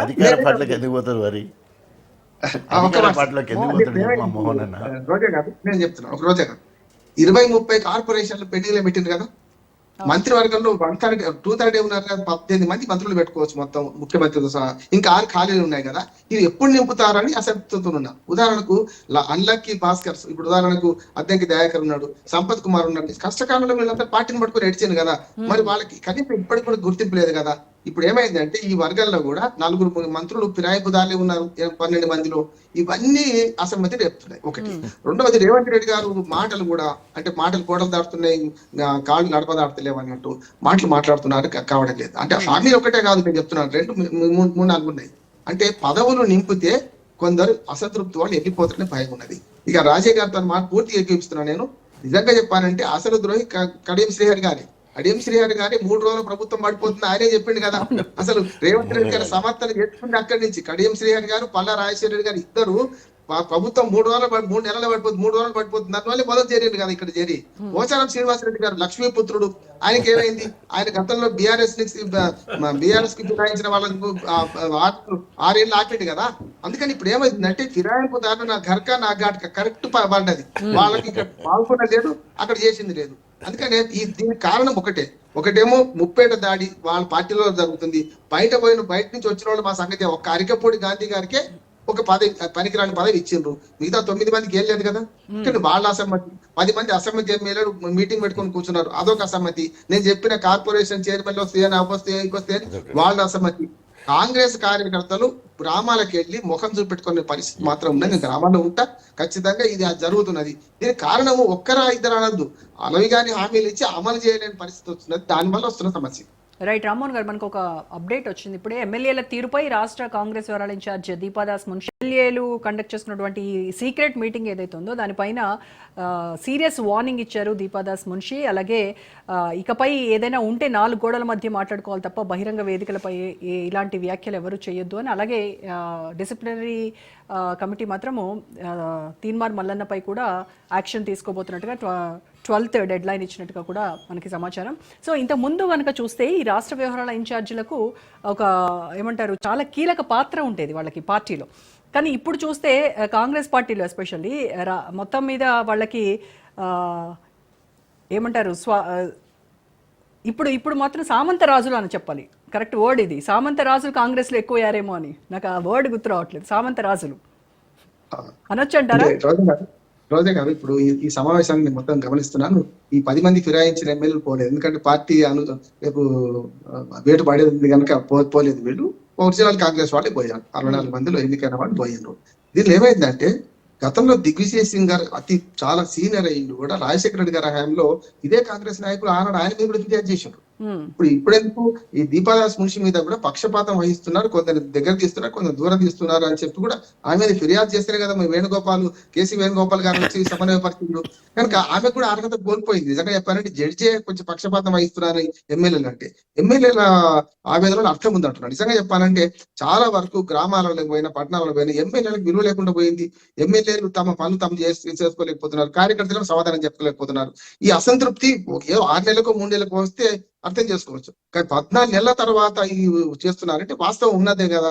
అందుకని దీపాదాస్ మున్షి వీటిని యథాతథంగా పైకి తీసుకెళ్ళాలి. ఇప్పుడు ఏమైనా స్వాతంత్రం ఇస్తే మీ దగ్గర చెప్పుకునే అంటే కంచె చేయడం వేసినట్టు, లేకపోతే మీరు చెప్పుకునే అవకాశం అయినప్పుడు పైకి చెప్పుకుంటారు కదా. ఇప్పటికే పైనుంచి ఇక్కడ దాకా కాంగ్రెస్ కార్యకర్తలు కానీ మా నాయకులు కానీ యాక్సెస్ ఎక్కువ పైదాకా. కనుక కొందరు ఇప్పటికే పైదాకా జగ్గారెడ్డి గారు కానీ ఇతరత్ర పైదాకా ఈ సమస్యను తీసుకెళ్ళి అంటున్నారు. పైకి ఎంత బాగున్నా కూడా పైకి పోయినా అంటున్నారు. అందుకని రాజగోపాల్ రెడ్డి వాళ్ళు మాట్లాడారు కదా. అంటే తీన్మార్ మల్లన్న మీద షోకాజ్ నోటీస్ అంటున్నారు కదా. గతంలో అద్దంకి దయాకర్ గారి మీద కూడా షోకాజ్ నోటీస్ చేశారు. ఏమైంది అంటే టీకప్పులు తుఫాన్గా మిగిలిపోతుంది, కానీ ఒక భయం ఉంటది. అంటే నువ్వు తప్పు చేస్తే బాగుంటది, మంచిది కాదు, పార్టీకి అనుగుణంగా ఉండాలి, పార్టీ విషయాలు బయట మాట్లాడుతుంది. 10 మంది చేసింది కూడా వాళ్ళు ఏమంటారు, పోతే తప్పేది అంటున్నారు, బయటకు మాట్లాడింది కదా. ఇప్పుడు అక్కడ జరుగుతుంది ఏంటంటే రేవంత్ రెడ్డి గారు ఢిల్లీలో ఉన్నారు, ఇక్కడేమో ఈ మీటింగ్ జరిగింది. ఈ మీటింగ్ నిర్ణయాలను అందరు శిరసావహిస్తారు, మంచి చెడ్డ అధిష్టానం ఎవరు తిట్టుకున్నా కాంగ్రెస్ పార్టీలో ఏం కాదు. కాంగ్రెస్ పార్టీలో సోనియా గాంధీనో, రాహుల్ గాంధీనో, ప్రియాంక గాంధీనో, లేకుంటే మల్లికార్జున ఖర్గే గారినో, ఈ 4గురిని ఏమనంటే మాత్రం చర్యలు ఉంటాయి. రాష్ట్రంలో ఈ జరగాలని కోరుకుంటారు. ఈ వర్గాలు ఉంటేనే రేపు పొద్దున ఇవి తీసి ఇంకొని పెట్టవచ్చు. కనుక కాంగ్రెస్ పార్టీలో ముఖ్యమంత్రులు మార్చే సంస్కృతి పోతుందని ఆశిద్దాం. కర్ణాటకలో మొదటికి వచ్చింది, మళ్ళీ కొంచెం ఆగిండ్రు. ఇక్కడ 14 నెలలు అయింది, అక్కడ 26 నెలలు అయింది. కనుక ఇక్కడ కూడా చెప్పలేము. ఇప్పుడు గుర్రం ఎగరానవచ్చు, రాజకీయాల్లో ఏదైనా ఊహించవచ్చు. రోజా గారు, ముఖ్యమంత్రిని మార్చే క్రమం వద్దు అని అనుకుంటున్నారు కనుక ఓపిక పడుతున్నారు. అకమించి అయింది అనుకోండి, రేవంత్ రెడ్డి గారు అయినా మారుస్తారు, ఎవరైనా మార్చే అవకాశం అయితే ఉన్నది నేను. గారు వైఎస్ఆర్ సీఎం గా ఉన్నప్పుడు అటు పార్టీని ఇటు ప్రభుత్వాన్ని రెండింటిని కూడా సమన్వయంగా నడిపించగల సమర్థమైనటువంటి పాలన అందించారు. ఇప్పుడు ఆయన తర్వాత కిరణ్ కుమార్ రెడ్డి కావచ్చు, రేవంత్ రెడ్డి కావచ్చు, ఆ రెండింటిని సమన్వయం చేయడంలో ఫెయిల్ అవుతున్నారు అనేటువంటిది వస్తోంది. మీ అభిప్రాయం దీనిపైన? మీరు ఆబ్వియస్ గా ఒప్పుకొని అనుకోండి. కిరణ్ కుమార్ రెడ్డి గారు ఏమో నిజంగా పెట్టుడు ముఖ్యమంత్రి కనుక చివరిలో వచ్చారు. ఆయన పెద్దగా ఆయన సమర్థవంతంగా కొంత పనిచేసిండు, ముఖ్యంగా మంత్రి వేసిండు. యా మోహన్ గారు, మేడం జర కెమెరా పోయినట్టున్నది. ఎక్కడ పోతుంది సార్? మీతోనే ఉంటుంది. మీరు తిరుగుతున్నారు సార్, గూగుల్ తిరుగుతున్నారు.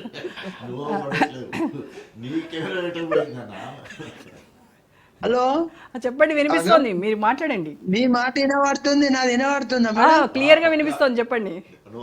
సంతోషం. రాజానా నవ్వుతుండు, నేనేదో తప్పించకపోయినా అనుకుంటుండే, నా రాజకీయాల్లో తప్పించకపోవడం ఎదురుటి సమస్యల పరిష్కారానికి పోరాటం చేసిన నాయకుడు. చెప్పండి. వైఎస్ రాజశేఖర రెడ్డి ఉన్నప్పుడు ఎంత సమర్థవంతంగా పాలన చేసిండో అప్పుడు మీరు కూడా ఉన్నారు కదా మీరు చెప్పారు. మీరు కూడా ఎమ్మెల్యేనే కదా అన్న, మీరు కూడా ఎమ్మెల్యే, నేను కూడా ఎమ్మెల్యే. అంటే ఆనాటి రోజులు నాయకత్వ లక్షణాలను ఇన్మడింపజేసే విధంగా సమన్వయం చేసుకొని ఎవరి అవసరాలను గుర్తించి వారి అవసరాలు తీర్చే దిశగా ఆనాటి రాజశేఖర రెడ్డి గారు ఆనాటి నిధులు ఉన్నాయి. ఆ రకంగా వారు సమన్వయం చేసుకోగలిగారు. ఏ నాయకుడిని, ఏ ఎమ్మెల్యేని కాదని మంత్రులకు కాదని ఎంపీలకు కూడా ఆయన నిధులు ఇచ్చే సందర్భాలు చూసాం. ఆ రకంగా అభివృద్ధి జరిగింది. కానీ ఇప్పుడు ఏకైక ప్రాబ్లం ఏంటంటే నిధుల కొరత ప్రత్యేకంగా ఉన్నది కాబట్టి ఇది ఒక పెద్ద సంచలనంగా మారింది.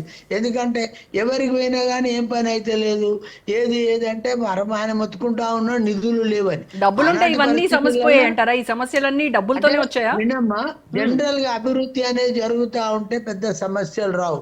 ఇంతకుముందు రాజాన్న చెప్పిండు కదా, పార్టీ మారినోనికి 100 కోట్లు ఇచ్చిండు అంటే ఆ 100 కోట్ల పనులు ఆయా గ్రామాల్లో జరిగితే ప్రజలు ఆయన రిసీవ్ చేసుకున్నారు కావచ్చు. ఆ కాంగ్రెస్ వాళ్ళు అయినా టీఆర్ఎస్ అనుకున్నాడు, టీఆర్ఎస్ అయినా కాంగ్రెస్ అనుకున్నారు. ఇప్పుడు ఆ పరిస్థితి ఇప్పుడు మారిన వాళ్ళకి కానీ ఉన్న వాళ్ళకి కానీ నిధులు ఉన్నప్పుడు అభివృద్ధి పరంపర కొనసాగుతున్న సందర్భంలో ప్రజలంతా అభివృద్ధినే గమనిస్తారు, ఆ దాని పక్కనే చూస్తారు. కాబట్టి ఎమ్మెల్యే ఏం పని చేస్తలేడని అనే అవకాశం ఉండదు. కాబట్టి ఇక్కడ నిధుల కొరత ఒక ప్రత్యేకంగా ఉంది కాబట్టి కొంత ఇబ్బంది ఉన్నమాట వాస్తవం. అది రాజన్నకు తెలుసు, పాల్గొన్న వాళ్ళందరికీ తెలుసు, ఈ దేశంలో ఉన్న వాళ్ళందరికీ కూడా తెలుసు. తెలంగాణ రాష్ట్ర ఆర్థిక పరిస్థితి ఏమైంది, ఎందుకైంది, ఎట్లయింది కూడా అందరికి తెలుసు. ఉదాహరణకు ఇప్పుడు ఇందులో ఎవరో మాట్లాడి అప్పుడు ఈ ప్రాజెక్టులు అయినాయి అంటే, ఇక్కడ కట్టిన అంటే టిఆర్ఎస్ ప్రభుత్వంలో కట్టిన 10 సంవత్సరాలల్లా కట్టిన ఏకైక కాళేశ్వరం ప్రాజెక్టు పరిస్థితి ఏమంటారు, కమిషన్ వేసి ఎంక్వైరీ అయ్యేదాకా వచ్చింది. ఎంక్వైరీ రిపోర్ట్ ఏమవుతుంది, న్యాయ నిపుణులు ఏం చెప్తారు, సాంకేతిక నిపుణులు ఏం చెప్తారు, ఏ రకంగా ఆర్థిక పరంగా నిపుణులు ఏం చెప్తారు, దాని తర్వాత కాళేశ్వరం యొక్క నిజ రూపం బయటికి వస్తాయి. నేనేమంటున్నా అంటే ప్రభుత్వాలు ఏమున్నా ప్రజా అవసరాలను తీర్చే దిశగా పనిచేయాలి. కాళేశ్వరం ప్రాజెక్ట్ అంటే ఒక మేడిగడ్డ ఆడ ఉన్న 3 పిల్లర్లే కాదు కదనే, అది పెద్ద ప్రాజెక్ట్. నీళ్లు రాలేదే, వాస్తవానికి కాళేశ్వరం నుండి ఎప్పుడు నీళ్లు రాలేదు. ఇది మీరు ఆడికి పోతే కాళేశ్వరం కాడికి పోతే వెనక వచ్చినా ఏమైనా నింపినా అంటే నింపలే, వాస్తవానికి నిండలు. అది థ్యాంక్ యూ మోహన్ గారు, రామ్మోహన్ గారు, దిలీపాచారి గారు, రాజయ్య గారు, థ్యాంక్ యూ సో మచ్ అండి. ఇది వాళ్ళ special debate. Stay tune to Raj news.